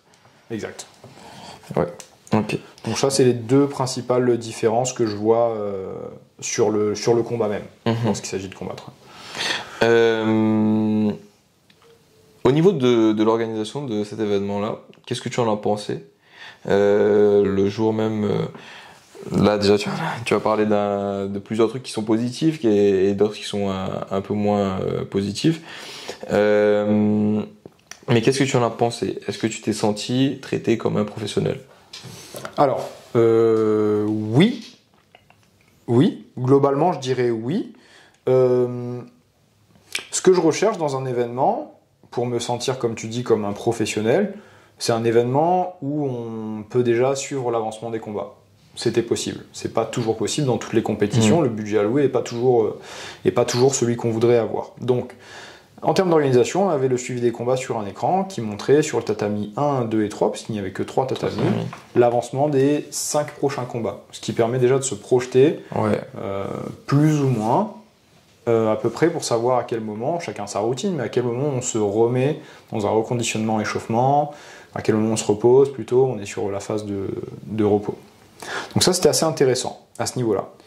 Au niveau de l'organe de l'événement, ce qui a permis de se sentir bien dans cet événement aussi, c'est que du coup cet arbitrage vidéo, ça fait quand même du sens pour moi, sur un événement aussi important, avec une prime à gagner, une prime intéressante à gagner. C'est assez important de jouer... en fait, on joue un salaire, ça dépend des pays, le budget alloué n'est pas le même selon les pays, mais c'est assez intéressant d'avoir cette possibilité de s'appuyer sur l'arbitrage vidéo. Et ensuite, ça n'a pas tout à fait à voir avec, avec l'événement lui-même, organisé par la fédération et tout ça, mais c'est plutôt sur le staff équipe de France que je suis quand même assez satisfait. Sur le staff équipe de France, j'ai eu vraiment la sensation, donc on est plus dans la phase de voyage avec les copains et on fait de la muscu, on est vraiment sur l'événement. En fait, j'avais des douleurs au dos, ici et là. Maëlie, la kiné, qui s'est occupée de moi, disponible vraiment, hyper attentionnée et qui a une connaissance aussi de ce sport. C'est super important et c'est hyper intéressant d'avoir quelqu'un dans son équipe comme ça, disponible pendant la compétition, avant la compétition, après la compétition. Ça, c'est top. Quels étaient les membres du staff de l'équipe de France? On avait un docteur. Ok. On avait un docteur, on avait une kiné, et 2 coachs qui étaient Sébastien Lecoq et Emmanuel Fernandez. Ok. Et ensuite, on avait les athlètes. Les athlètes, d'accord. Donc, c'est pas forcément le même staff qu'on aurait eu si on parlait d'un sport comme le judo, où on aurait eu probablement plus de personnes. Les budgets alloués sont pas forcément toujours les mêmes, sont certainement pas les mêmes d'ailleurs. Mais en tout cas, déjà le fait de partir avec une casquette d'athlète, en étant encadré, toute l'attention est portée sur toi, ça permet de passer quand même un moment privilégié, si j'ose dire. Je sais que d'autres pays, on parlait de Paquito à la salle de muscu ce matin, d'autres pays sont partis avec 2 athlètes et un coach. Exactement. Pas de budget alloué pour la kiné, pas de médecin, pas de rien du tout. Ouais. Et tout ce qui devait payer était payé par la fédération. La fédération. Exactement. Ok. Ensuite, peut-être le moment le plus intéressant, est-ce que tu peux nous parler un peu de ton run globalement? Je crois que tu as fait 6 combats et tu en as gagné 5. Oui. Comment tu t'es senti pendant ton run? Est-ce qu'il y avait des moments où tu as trouvé plus d'adversité que d'autres? Comment tu t'en es sorti globalement? Bon, alors je pense qu'on va un peu diviser la question parce qu'il y a énormément de facteurs qui interviennent dans cette question. Alors effectivement, j'ai eu 6 combats à faire pour réussir à avoir la place de 3. Alors, à l'inverse de ce qu'on peut lire dans le journal, parce que c'est comme ça que malheureusement des fois c'est comme c'est fait, je n'ai pas perdu en demi-finale, mais j'ai perdu au 2e tour qui correspondait plutôt au 16e de finale. Maintenant, le 16e de finale, à partir des 16e, je suis arrivé dans le tableau repléchage et j'ai remonté le tableau, donc c'était au 2e tour. Physiquement, de façon générale, je me suis senti invincible jusqu'au 4e combat. Okay. Ça veut dire quoi invincible? Ça veut dire que je sentais que j'avais de la ressource en termes de force, en termes d'endurance. Alors oui, à la fin de chaque combat, presque à la fin de chaque combat, j'étais fatigué, mais en fait, si on me laissait 2 minutes, je pouvais repartir de suite. Ça n'aurait posé aucun problème. À partir du 4e combat, j'ai commencé à sentir une crampe qui venait me chatouiller le mollet droit. Encore une fois, il y avait Maëlie qui s'est occupée de moi, donc ça c'était parfait. J'ai réussi à finir le run comme il fallait. En termes de jiu-jitsu, de façon générale, sur tous les combats, j'ai joué dessous. Alors que j'ai fait une prépa. Dessus. On rappelle, hein, pour mettre des gros takedowns et passer les gardes. Donc j'ai fait du jiu-jitsu de dessous. Et en fait, la stratégie, elle était plus ou moins simple. C'était de tirer le plus vite possible la garde et de renverser. Et à partir de là, progresser dans le passage de garde et ainsi de suite. Le premier combat, je le gagne sur 2 points d'avance. Je crois que je gagne 4-2. Je mets un renversement à 5 secondes de la fin. On était à 2-2 et puis je le renverse à 5 secondes de la fin. Donc je gagne 4-2. Ça me met pas mal en confiance mentalement. Le deuxième combat, c'est celui que je perds contre un athlète qui vient de Bahreïn. Je crois qu'on dit comme ça en français. Okay. Je le perds le golden score. Tout le long du combat, avant le combat, Seb me dit, écoute, si moi j'avais pu le combattre, parce qu'il l'a déjà combattu, si moi je pouvais le recombattre, je jouerais depuis dessous. C'est ce que j'ai fait. Il essaye de m'attaquer la clé de cheville, sur laquelle je reviens avec un bolo et j'arrive dans son dos, sans réussir à mettre les crochets. Donc il a été très malin sur quoi? Sur le fait de jouer les bordures. Il est allé en bordure. Oui. Et moi je me suis, entre guillemets, excité sur le fait de devoir le terminer le plus vite possible. Parce que le dos, c'est une position que j'adore. Et je sais que j'ai pas forcément toujours de mal à... Enfin, c'est assez facile, entre guillemets, pour moi de terminer les jambes depuis le dos. Sauf que j'ai pas réussi à stabiliser la position. Et au lieu de bloquer la position avec une seat belt, même qui n'ait pas de crochet, en bord de tatami, de façon à ce que l'arbitre nous mette au centre, je continue à insister à vouloir rentrer mon bras dans un appel et l'autre bras dans l'autre. Et donc l'arbitre n'arrête jamais le combat. Sur le moment, je me suis dit, je le regarde, et je me suis dit, il va finir par m'arrêter, il va me remettre au centre, et puis je vais pouvoir le terminer proprement. Sauf qu'en fait, la position de mes bras fait qu'en fait, non, il n'arrêtera pas le combat. Donc finalement, après, je crois que c'est bien 2 minutes ou 2 minutes 30 de défense du dos, et ben il arrive finalement à sortir, je m'en sors avec un avantage, et on repart debout. Ah ouais. Ensuite, on reprend, il y a un double pull, il se lève, un avantage partout. Il n'arrive pas à passer ma garde, il met rien du tout, et donc on part sur le golden score. Je suis fatigué pour le golden score. Je reprends vite, je suis fatigué, je souffle, et ensuite, pendant le golden score, je reprends mes esprits et ça va bien. mais il a été plus rapide que moi, il tire la garde avant moi. Et là, il s'installe sur sa sit-up guard. Je défends un sweep où il n'y a pas d'avantage possible. Je défends un deuxième sweep où il y a avantage possible. Et grâce à cet avantage, c'est comme ça qu'il me sort du tableau principal. Donc ça, c'était le combat un petit peu dur qui m'aurait permis d'aller au troisième combat contre Max. Et finalement, je ne l'ai pas rencontré. Donc du coup, ensuite, en troisième combat, je rencontre un Saoudien. Et là, j'y vais. Alors, l'aspect mental, j'en ai pas du tout parlé sur la compétition, mais de façon générale, ce qu'il faut se dire, c'est que la routine qu'on a mise en place avec le préparateur mental, Paul, je l'ai respectée du début à la fin. La compétition a duré 5 heures. C'est 5 heures de concentration, mais en fait, à aucun moment, j'ai laissé mon esprit vagabonder à « Ah tiens, et si je faisais ça, et si je faisais ça ?» À chaque fois que je me décentrais, je revenais vers les piliers et les ancrages sur lesquels on a travaillé. Et en fait, c'était un effort de concentration pour revenir vers ça. C'est un effort qui coûte, mais en tout cas, ça coûte assez pour revenir se recentrer sur ce qu'on est en train de faire et éviter de s'échapper de la compétition. Donc du coup, à ce niveau-là, c'était intéressant. Et tout ça, pourquoi ? Parce que je me dis que même si j'ai perdu à ce combat-là, eh ben, c'est pas grave. Je vais quand même aller chercher jusqu'au bout. Et ça, c'est fort.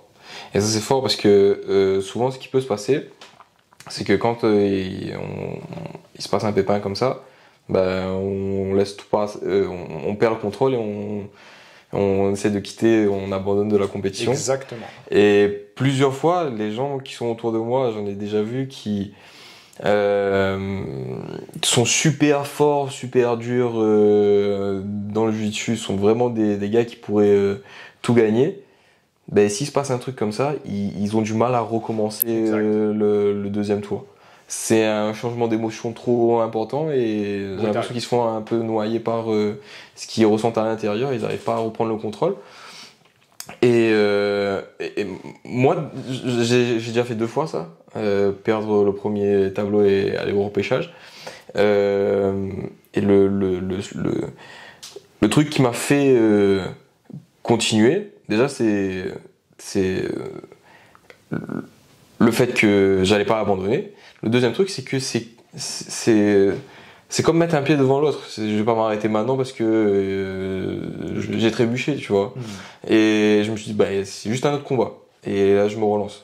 Que ce soit dans un mois pour une autre compétition ou maintenant, c'est la même chose, c'est un autre combat. Du coup, je repars maintenant, tu vois. Et je sais que ça, c'est difficile pour les gens, certaines fois, de relancer la machine après avoir pris un challenge comme ça pendant une compétition. Cette capacité de résilience, en fait, déjà, il faut savoir que... Déjà, il faut le savoir. On va combattre dans une fédération dans laquelle il est possible de perdre, mais quand même d'arriver jusqu'au podium. Il faut éventualiser la possibilité de perdre et de quand même batailler pour aller jusqu'au podium. Et ça, effectivement, je sais qu'il y a beaucoup de gens qui peuvent baisser les bras parce que la situation est difficile à accepter, ils n'arrivent pas à passer au-delà du fait qu'ils aient perdu. Et en fait, finalement, comme tu le dis, c'est un combat de plus, c'est rien d'autre, quoi. Et il y a un gars qui a dit un truc très intéressant et je trouve ça super fort. Il dit sur le podium, il y a 2 vainqueurs. Sur les 3 qui sont sur le podium, il y en a 2 qui ont gagné. C'est le gars qui arrive en 3e et le gars qui arrive en 1er. Et je trouve ça me fait marrer, mais je trouve ça fort parce que le gars a dû faire un challenge en plus, il avait un challenge en plus et il a accepté, tu vois.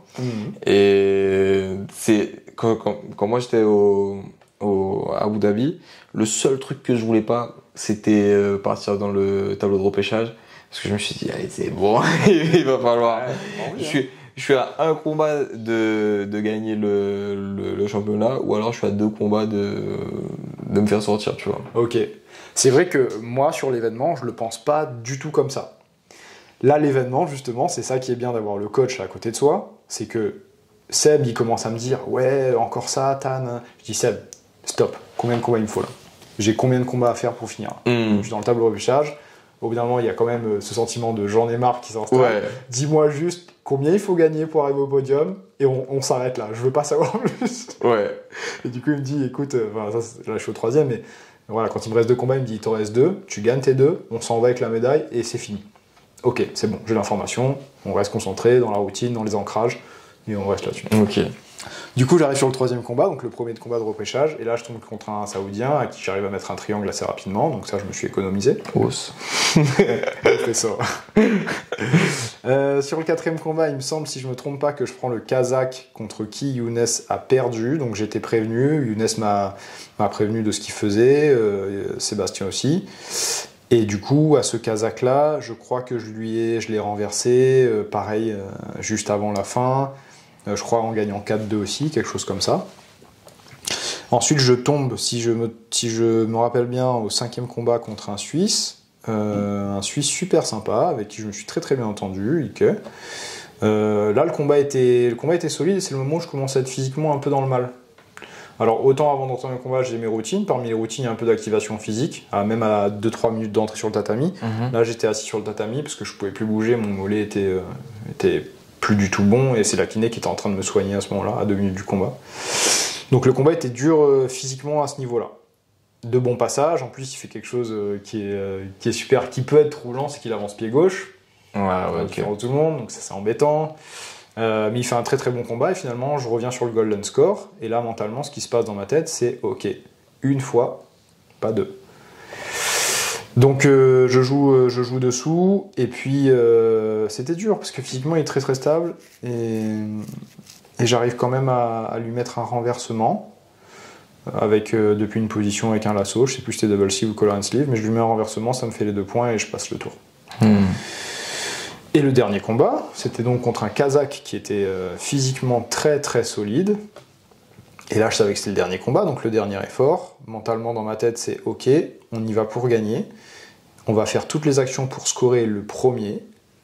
Et dès que tu as scoré, là, tu fais glisser ton jiu-jitsu. Si tu peux progresser dans les points, tu y vas. Sinon, tu fais semblant un peu de travailler parce que tu es mort. Le combat se passe pas du tout comme j'ai prévu. Pas du tout. Je tire la garde. Je me rends compte de la force du Kazakh. Il avait autant envie que moi de gagner. Ouais.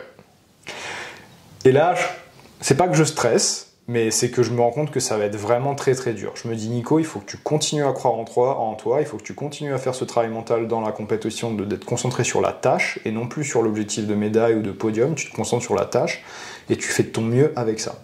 Je donne tout ce que j'ai. Le Kazakh, j'arrive pas à le bouger. J'arrive pas à le bouger d'1 centimètre, il vient me coller, j'arrive pas à bouger de là. Alors j'ai plus le score exact, mais je crois qu'à la fin du combat, pour spoiler, je le gagne grâce aux punitions. Parce que en fait, je crois qu'il m'a mis un avantage du double pull, on a poulé, il est remonté, il a pris un avantage, et à partir de là, tout le jeu, il déguisait ça, il maquillait ça, mais il faisait que stoller, il faisait que bloquer le jeu. Il fonçait sur moi. Et il rentrait dans ta garde. Il rentrait dans ma garde sans faire aucun effort de chercher à passer ma garde. Et moi, j'avais beau faire toute la force du monde, essayer de le jeter à droite à gauche, il ne bougeait pas d'1 centimètre. Ça, c'est dur. C'est très très dur. En termes de sensation, là, pour le coup, j'étais épuisé. Et du coup, ce qui se passe, c'est que je vois les punitions qui commencent à s'accumuler au fur et à mesure. Je crois que moi, j'en ai pris une. Et puis pour lui, ça s'accumule au fur et à mesure. Le temps passe, les 5 minutes, pour le coup, c'était... C'est court ou c'est long? C'est court et c'est long à la fois. Parce que le temps passe, je me dis, Nico, si tu veux gagner, il va falloir que tu commences à te bouger. Et j'essaye, avec tout ce que je peux, de lui mettre des loop choke, d'essayer de remettre de la distance avec mes jambes. Impossible. Mais heureusement, les arbitres le voient. Et donc ils punissent au fur et à mesure. Et à 5 secondes, si c'est pas 10 secondes de la fin, pour la troisième pénalité qu'il prend, je gagne 2 points. Là, ça fait passer devant. Et là, ça me fait passer devant. Et quand ça sonne, c'est pas fini. Parce que je me dis, il va y avoir golden score. Parce que forcément, le coach, il a mis un challenge. Ah, mais non. Okay. Et là, je me dis, oh non, il va falloir faire golden score. Non, j'ai pas envie. Laissez-moi partir, s'il vous plaît. Et donc, dans ma tête, je me dis, ok, Nico, relève-toi. T'as pas le droit de montrer signe que t'es fatigué. Parce que ça peut repartir à tout moment. Et finalement... c'est jamais reparti, il m'a donné la victoire, l'arbitre a donné la victoire, et ça s'est passé comme ça. À ce moment-là, c'est à ce moment-là que je commence à relâcher la pression. Je suis content d'avoir accédé à la 3e place, et par contre là, il se passe un cocktail d'émotions assez fort. Là, c'est pas forcément la médaille en soi, le fait d'avoir fait 3e, c'est que l'effort a été super long, même si c'était pas... c'est pas la plus dure des compétitions à laquelle j'ai participé. Physiquement et mentalement, parce que j'étais quand même bien préparé finalement. Faut savoir que, comme je l'ai dit, physiquement je me sentais bien jusqu'au 4e combat. Le 5e ça commençait à partir un peu, mais il y a eu quand même un gros effort de concentration pendant la compète. Il y a eu un gros effort de concentration en pré-compète. Pareil, physiquement, pré-compète, je me suis quand même envoyé pour pouvoir arriver prêt. Il y a toutes ces choses, et puis il y a tout le stress de la vie de tous les jours, de l'académie, de l'athlète, de le travail comme kiné, la communication, tous ces efforts, tout le travail même que nous on met ensemble en place depuis le début. Et là, ça retombe. Là, je m'effondre. Là, ça craque. Il faut que je m'isole pendant 1h30 pour essayer de comprendre que c'est bon, c'est fini. On a fini la saison. Il n'y a pas de blessure supplémentaire. Il y a une place sur le podium en Mongolie, dans ce pays que je connaissais pas. Et il y a encore une journée pour aller s'amuser avec les copains. Et là, tout arrive en même temps. Et là, je craque complètement. Je m'effondre contre la fenêtre. Et là, je peux plus. C'est donc ça. Et donc du coup, ça se finit comme ça le run. Et puis après, forcément, la remise de médailles sur le podium. Assez émotionnellement, c'est assez fort comme sensation, parce que y a de la musique, il y a le président de la Mongolie qui est là, il y a pas mal de choses un peu symboliques qui appartiennent à la compétition. Et puis en fait, ça vient juste couronner tout l'effort qui a été fait pour cette compétition, et de façon plus globale même, qui est fait depuis le début, quoi. Depuis le début, je parle du moment où je mets un kimono et je serre la ceinture. Ouais. Quoi. Et donc je suis content. Alors bien sûr, il y en a qui vont dire oui, mais c'est pas IBJJF, c'est pas ci, c'est pas ça. Pas de souci, les gars. Moi, je suis juste heureux. Bien sûr. Moi, je suis juste heureux d'avoir participé à une compétition, d'avoir mis en place tout ce que j'ai pu, d'avoir résisté mentalement, physiquement, d'avoir mis en place du bon jiu-jitsu, même si c'était pas ce que j'avais prévu de faire. Et dans une fédération où je combats, alors c'est un autre dialogue, mais où je combats avec des personnes où, a priori, les personnes sont pas chargées, et moi non plus. C'est cool, moi ça me va. C'était une belle compète, j'ai passé un très très bon moment. J'ai kiffé avec les copains de l'équipe de France, j'étais heureux, ça allait très bien. Mais ça, ce que tu dis, par rapport à ce qui s'est passé sur le podium, la sensation que tu as eue, et évidemment, il y a des gars qui vont dire oui, c'est pas UBJF, c'est pas la Fédération Internationale. C'est pas la Fédération Internationale, mais c'est une fédération déjà qui, en termes de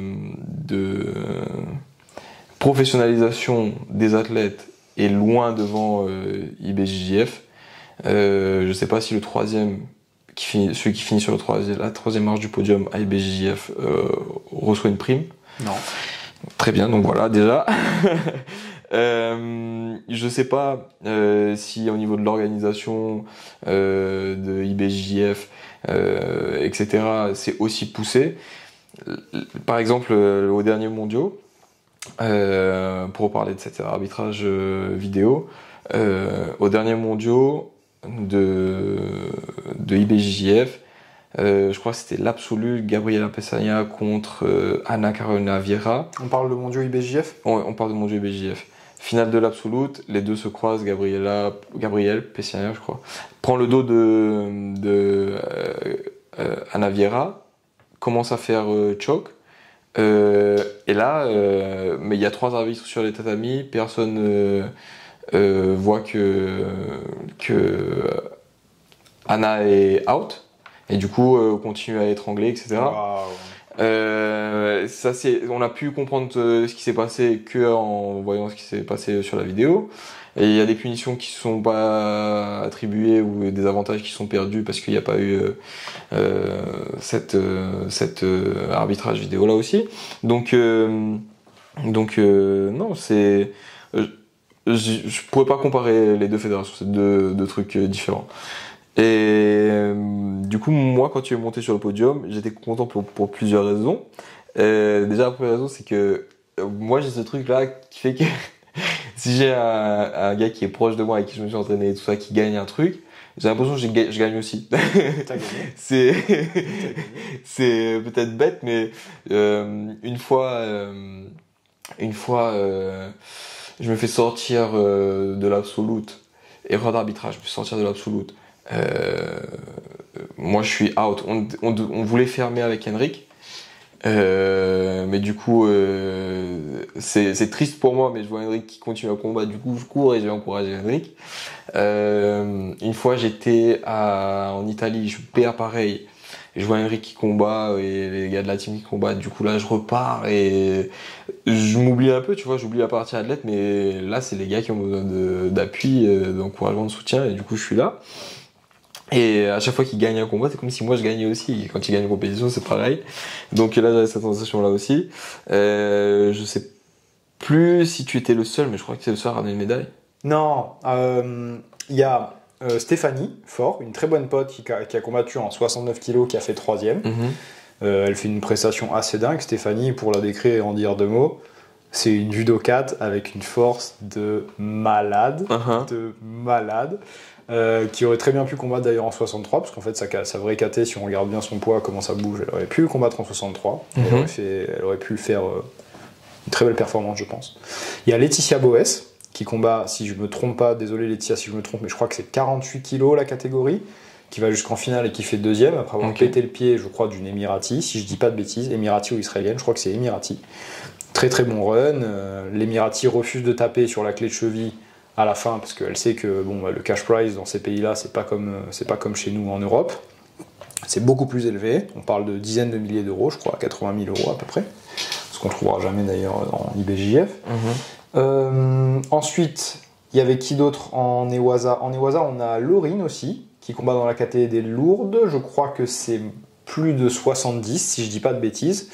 Elle ramène la 3e place aussi, me semble, si c'est pas la 2e. J'ai peur de me tromper.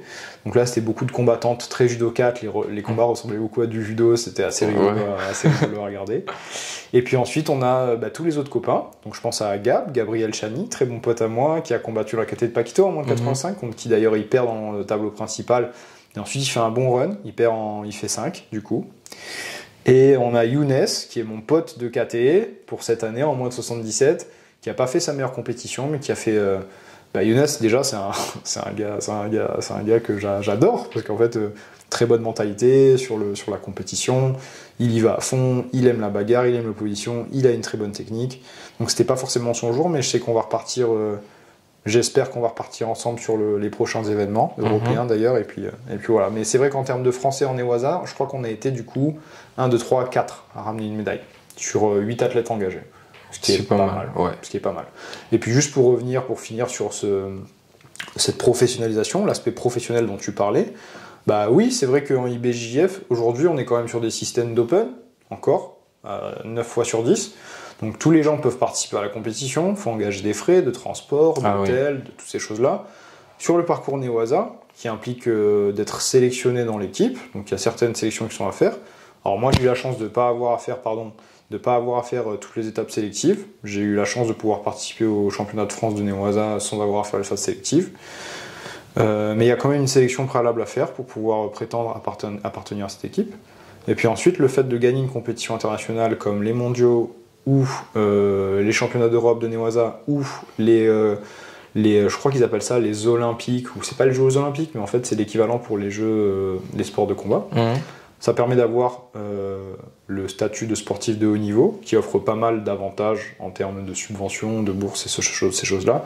Et puis aussi, tout simplement, récompense directe, il y a une prime, un cash prize qui est assez intéressant sur le podium. Et puis tout est pris en charge, en fait. On n'est pas dans un système d'open, on est un système où la fédération prend en charge, elle met de l'argent sur un athlète, ce qui lui permet de voyager, de s'entraîner, de manger, de se reposer. Et de s'investir sur lui-même. Et d'investir sur lui-même. Donc c'est vrai que, voilà, il y a rien qui est parfait dans ce sport, dans aucun sport d'ailleurs.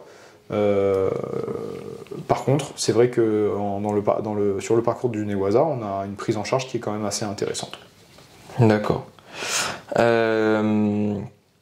Aussi, je savais que tu avais plusieurs choses à gérer et que tu avais plusieurs casquettes pendant cette préparation-là, tout au long de l'année.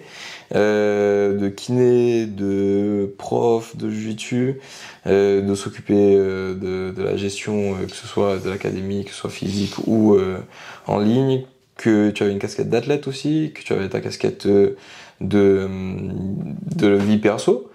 Et malgré tout ça à gérer, des fois je me dis la vie d'athlète, déjà si tu veux être athlète dans le jiu-jitsu, il faut être prêt à vivre plusieurs vies. Parce que quand tu sors de la salle, il faut aller travailler pour faire autre chose. Et je savais que c'était dur pour ça et que t'as quand même réussi. Du coup, j'étais content pour toi à ce niveau-là aussi.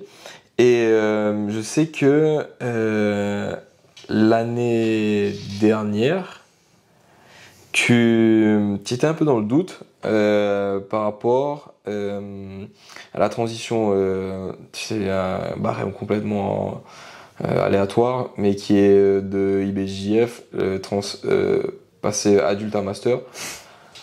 Je sais que tu te posais des questions et tu étais un peu dans le doute. Mais tu as montré tu as montré aux gens et puis à toi-même que c'était possible et que malgré différentes contraintes, comme je venais de le dire avant avec les différentes vies que tu mènes, plus la contrainte du temps qui passe, etc., que à force d'acharnement, on peut y arriver. Et il y a une question qui m'est venue juste après. C'est du coup, je me demandais, mais qu'est-ce qui te pousse à faire ça, à aller combattre? Parce que si on part dans une comparaison, si on parle d'Emirati par exemple, où là c'est un sport national le jiu-jitsu, et ils commencent à investir des grosses sommes d'argent, que ce soit dans le sport et même sur les athlètes, et que nous on est à des années-lumière de ça, qu'est-ce qui te pousse à aller te dire, bon ben, le gars il a vraiment tout de son côté.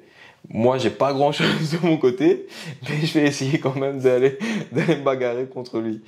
Et parce que ça arrive aussi à un moment de ma vie où moi, je me pose aussi des questions par rapport à la compétition, aux blessures, etc. Et du coup, bah, qu'est-ce qui te pousse à combattre? Ouais. Alors, avant de répondre à la question, c'est vrai qu'il faut reprendre le fait que ce sport est un sport de niche, encore. Chez nous en France, chez les copains au Portugal, en Espagne, même en Suisse, un pays qui a beaucoup d'argent, on parle de sport de niche. Les budgets alloués à ce sport sont vraiment pas très élevés. Et ce serait vraiment maladroit de miser sa carrière professionnelle, je veux dire professionnelle qui permette de faire manger uniquement sur l'aspect athlétique de ce sport. Erreur totale, ça ne marche Complètement. pas. Ça ne marche pas. Juste pour le fait de... Souvent, on nous ramène un peu à la réalité à focus là-bas, qui est combien de champions du monde, combien d'athlètes sont déjà devenus champions du monde, et tu n'entends plus parler, mais du tout. Que ce soit parce qu'ils n'ont pas réussi à exploiter leur image, ou tout simplement parce qu'ils ont gagné une fois, mais c'est arrivé une fois et c'est tout. Ouais. Donc du coup, une fois qu'on a compris que tout simplement qu'il n'y a pas d'argent dans ce sport, je veux dire, les sommes sont vraiment pas du tout significatives en comparaison au football, au tennis, à tous ces sports bien connus. Et ben il faut réfléchir à ses motivations intrinsèques et ses motivations extrinsèques. Pour ceux qui connaissent pas forcément, et ça c'est quelque chose que j'ai revu avec Paul, les motivations extrinsèques, c'est tout ce qu'on disait tout à l'heure, c'est être connu, l'argent, attirer les hommes ou les femmes, ce genre de choses-là. Moi, aujourd'hui, la question que je me pose, c'est quelles sont du coup mes motivations intrinsèques? C'est quoi qui me plaît là-dedans? Pour en donner quelques-unes, la première chose, c'est que j'aime encore l'opposition.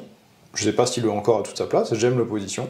J'aime ce sport, et c'est vrai qu'aller le pratiquer contre des personnes que je ne connais pas, à des niveaux qui semblent être le plus haut niveau, indépendamment de la fédération, puisque par exemple Max, qui fait partie des meilleurs tout simplement en ceinture noire, c'est quelqu'un que je peux rencontrer sur ce circuit, comme à JP, comme à BJF, c'est d'ailleurs ce qui s'est passé cette année. Et en fait j'aime l'opposition, j'ai envie de ça, j'ai envie de vivre ces moments qui me font taper mon cœur fort, ces moments où je vais rentrer sur le tatami, et je sais que c'est ça que j'aime, ça me plaît. Donc au-delà de la casquette de prof, qui est une casquette que j'adore et que j'affectionne de plus en plus, que ce soit en cours particulier ou en cours collectif, et juste aller me mettre en danger, entre guillemets, ça me plaît. Donc je veux ça, je veux me montrer que je suis capable de me dépasser, je veux me montrer que je suis capable de... j'ai plus 20 ans, j'ai 30 ans, j'en ai 10 de plus, je combats souvent contre des personnes plus jeunes que moi, mais en fait physiquement je suis là, je dis pas que je suis le meilleur, loin de là, par contre je compose avec ce que je peux faire, et ça me plaît, ça me plaît énormément. Wow. Moi, j'y ai pensé aussi à cette question-là, et je me dis probablement je le fais parce que c'est dur et que c'est pas donné à tout le monde. Mais ça rejoint un peu du coup tes motivations qui sont en rapport avec l'opposition et d'aller faire des trucs qui sont difficiles et peut-être pas forcément à la portée de tout le monde, parce que combattre c'est quelque chose, mais comme on l'a vu dans le podcast, il y a toute une préparation avant. Ah, il y a pas mal de choses. Comme toi tu l'as dit là, c'est peut-être la récompense d'un travail qui a été mis en place, mais c'est peut-être même pas de cette préparation-là, c'est des années avant. Plus de 10 ans de travail finalement, tu vois. Exactement. Depuis le début, tout ce qui se cumule. Et encore une fois, il y a cette image qui tourne sur les réseaux sociaux, sur Internet, où tu vois 3 personnes sur un podium, et les gens, ils sont là, ouais, machin, c'est facile, ou machin, et ça. Ils voient pas tous les sacrifices. Ce qu'on peut appeler sacrifice, maintenant j'appelle ça différemment, c'est des choix. Sortir, consommer alcool, drogue, ces choses-là. Je dis pas que c'est pas bon du tout, mais c'est partie des choses qu'on choisit de complètement mettre sur le côté. Les soirées tard le soir, le fait de s'alimenter, de pas faire forcément très attention à son alimentation, ou mieux que ça encore, je vais rectifier, c'est optimiser son alimentation en fonction du sport. Exactement. Orienter tous ses choix en fonction de la performance dans son sport. Donc chacun est libre de faire ce qu'il veut, mais effectivement il y a des choix que les gens ne voient pas. Et toute cette masse de travail, les gens voient quand tu mets un post, ouais, j'ai gagné, ou j'ai fait 3e, ou j'ai fait 2e. Bravo, trop fort. Ouais. T'as pas vu tout ce qui s'est passé. Ouais, c'est ça. T'as pas vu tout ce qui s'est passé. C'est ça. Et tout le monde devrait applaudir tout le temps. Non, c'est énorme. C'est exactement ça. Les gens ont que la partie visible de l'iceberg et pas tout ce qui a été fait en amont. Pour le futur, cette histoire du coup pré-compétition, compétition et maintenant post-compétition, qu'est-ce que tu envisages peut-être ? Là, on est à l'intersaison. Du coup, je suppose qu'il y a beaucoup l'accent sur le repos, la récupération. Oui. Je suppose. Hein. Moi, tu peux supposer. moi, c'est ce que je vis en ce moment. Quels sont les prochains objectifs pour Nico athlète ? Cette question, elle est encore en cours de réflexion. Il est évident, en tout cas en ce moment, que mon cerveau se repose sur la partie Nico athlète. Aujourd'hui, quand je vais pour m'entraîner au jiu-jitsu, sur les entraînements où je peux m'entraîner avec les élèves, ou même sur mes entraînements à moi, je suis dans la recherche de plaisir. Je ne suis pas en train de chercher à gagner, je ne suis pas actuellement en ce moment en train de travailler sur amélioration de mon jeu, travail de défaut, je suis sur plaisir. C'est l'été, j'ai envie de passer un bon été, je ne veux surtout pas me blesser, je veux être tranquille pour l'intersaison comme tu dis. Donc pour le moment on en est là. Par contre mon cerveau, là où il est en train de travailler activement, tout comme toi d'ailleurs, c'est sur l'agrandissement, la croissance de tous les projets qu'on a en place. La partie digitale, puisqu'on a énormément de demandes sur les podcasts, des choses qu'on est en train de travailler, et puis aussi la partie académique. La partie académique, c'est pour moi fondamental, et comme je le disais en début de podcast, ces 3 parties, digital, académie et Nico athlète, sont en fait intrinsèquement liées. Chacune de ces parties nourrit les 2 autres. Exactement, ouais. Les gens, beaucoup nous ont rejoints sans connaître le jiu-jitsu et sont arrivés sur les tatamis. Wow. Énorme, ça c'est fou. Waouh. Il y a des gens qui ont même commencé les cours privés avant de commencer les cours collectifs, parce qu'elles nous ont entendu discuter du jiu-jitsu. Je pense qu'elles ont vu de la lumière dans nos yeux. Elles se sont dit, ah, ça m'inspire. C'est quoi le futur de ça ? C'est qu'il y a des personnes passionnées qui vont commencer ce sport avec nous, ou même qui ont commencé ailleurs et qui nous rejoignent. C'est arrivé aussi et ça arrive aussi. Et en fait, le but du jeu, c'est que, ce que je leur expliquais à la remise de grade avant-hier, une personne grandit, ça fait grandir le groupe. Exactement. Le groupe grandit, je grandis avec eux. On grandit tous ensemble, super, ça monte. Et c'est exponentiel. Donc le futur, il est là. Il y a une pierre, il y a des briques qui sont déjà posées sur l'académie. Et ça va m'aider à m'aider en tant qu'athlète aussi, et en tant que prof, et en tant que personne tout simplement. Maintenant, sur les projets exacts de quelles sont les compétitions, quels sont les circuits que je vais faire, c'est quelque chose à laquelle je suis en train de réfléchir. Où est-ce que je veux m'investir ? Parce que tout faire, c'est illusoire, je pense, et c'est peut-être même contre-productif. Mais je pense que probablement IBJJF, ça va continuer. La CFJB, probablement aussi. Et éventuellement, le Newaza aussi. Enfin, éventuellement. Oui, le Newaza, ça va continuer. Ça a l'air de partir sur ça. Ma question, c'est... je sais que dans certaines fédérations, quand tu gagnes... Quand tu gagnes une compétition aussi importante, tu es automatiquement sélectionné pour l'année d'après ou tu fais partie déjà tu es bien classé sur la liste de sélection pour réintégrer l'équipe. Est-ce que c'est la même chose pour les Waza ou Je veux pas m'avancer et dire de bêtises, j'ai pas forcément cette information-là. Maintenant, je pense avoir observé que les personnes qui sont dans le circuit Newaza, si elles performent, l'année d'après, on les voit assez souvent. D'accord. Donc je sais pas, je vais pas m'avancer et dire des choses qui sont pas justes.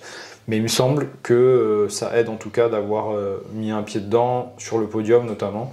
Après, je suis pas du tout maître de ça. Okay. Maintenant, ce qui est important de savoir, c'est oui, la vie d'athlète m'intéresse énormément. Oui, la vie académique m'intéresse aussi. Et travailler sur ce qu'on travaille, sur le système de podcast et de vlog, c'est un truc qui m'éclate aussi. Donc, je veux garder ça fun, quoi. Ok, cool, bah c'est génial. J'espère que ça continue comme ça. J'espère du coup te revoir l'année prochaine sur le circuit Newaza et je sais pas, en Mongolie ou ailleurs au championnat du monde. C'est comme ça que se termine ce podcast. Est-ce que tu veux rajouter quelque chose ? Peut-être on peut remettre ça pour les personnes qui ont oublié ou qui n'ont pas eu le début. On a déménagé du coup l'académie au 28 boulevard Matabio, 31 000 Toulouse. L'académie est ouverte cet été, à raison de 4 entraînements par semaine, lundi, mardi, mercredi et jeudi, ce qui permet aux gens de profiter de leur week-end. Et aussi, pour la rentrée, on a commencé à se placer avec des entraînements pour les enfants, donc la grande nouveauté en septembre 2023, à partir du mercredi 6 septembre. Des cours pour les enfants à partir de 6 ans, de 6 ans à 10 ans, et puis des cours pour les ados de 11 à 14 ans. Et les cours pour les adultes, bien évidemment, qui continuent comme l'année dernière, avec des créneaux le matin, le midi et le soir. Je pense que c'est la dernière chose qu'il fallait que j'indique. Ok. Le reste. Peut-être rappeler aussi que les inscriptions seront maintenant disponibles très rapidement via le site internet.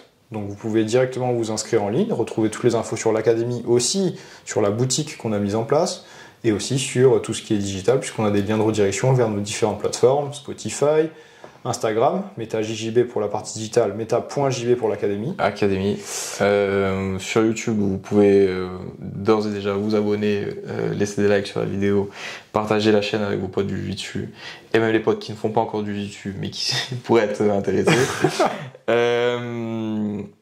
Venez regarder ce qui se passe sur le site internet, parce qu'il va y avoir pas mal de nouveautés, et puis on va vous tenir informés, et puis je crois que c'est tout. On a fait le tour, il me semble. Ok, bon bah ciao à tous, et à très bientôt pour un autre épisode, un nouveau podcast, un nouveau vlog. À très bientôt, ciao.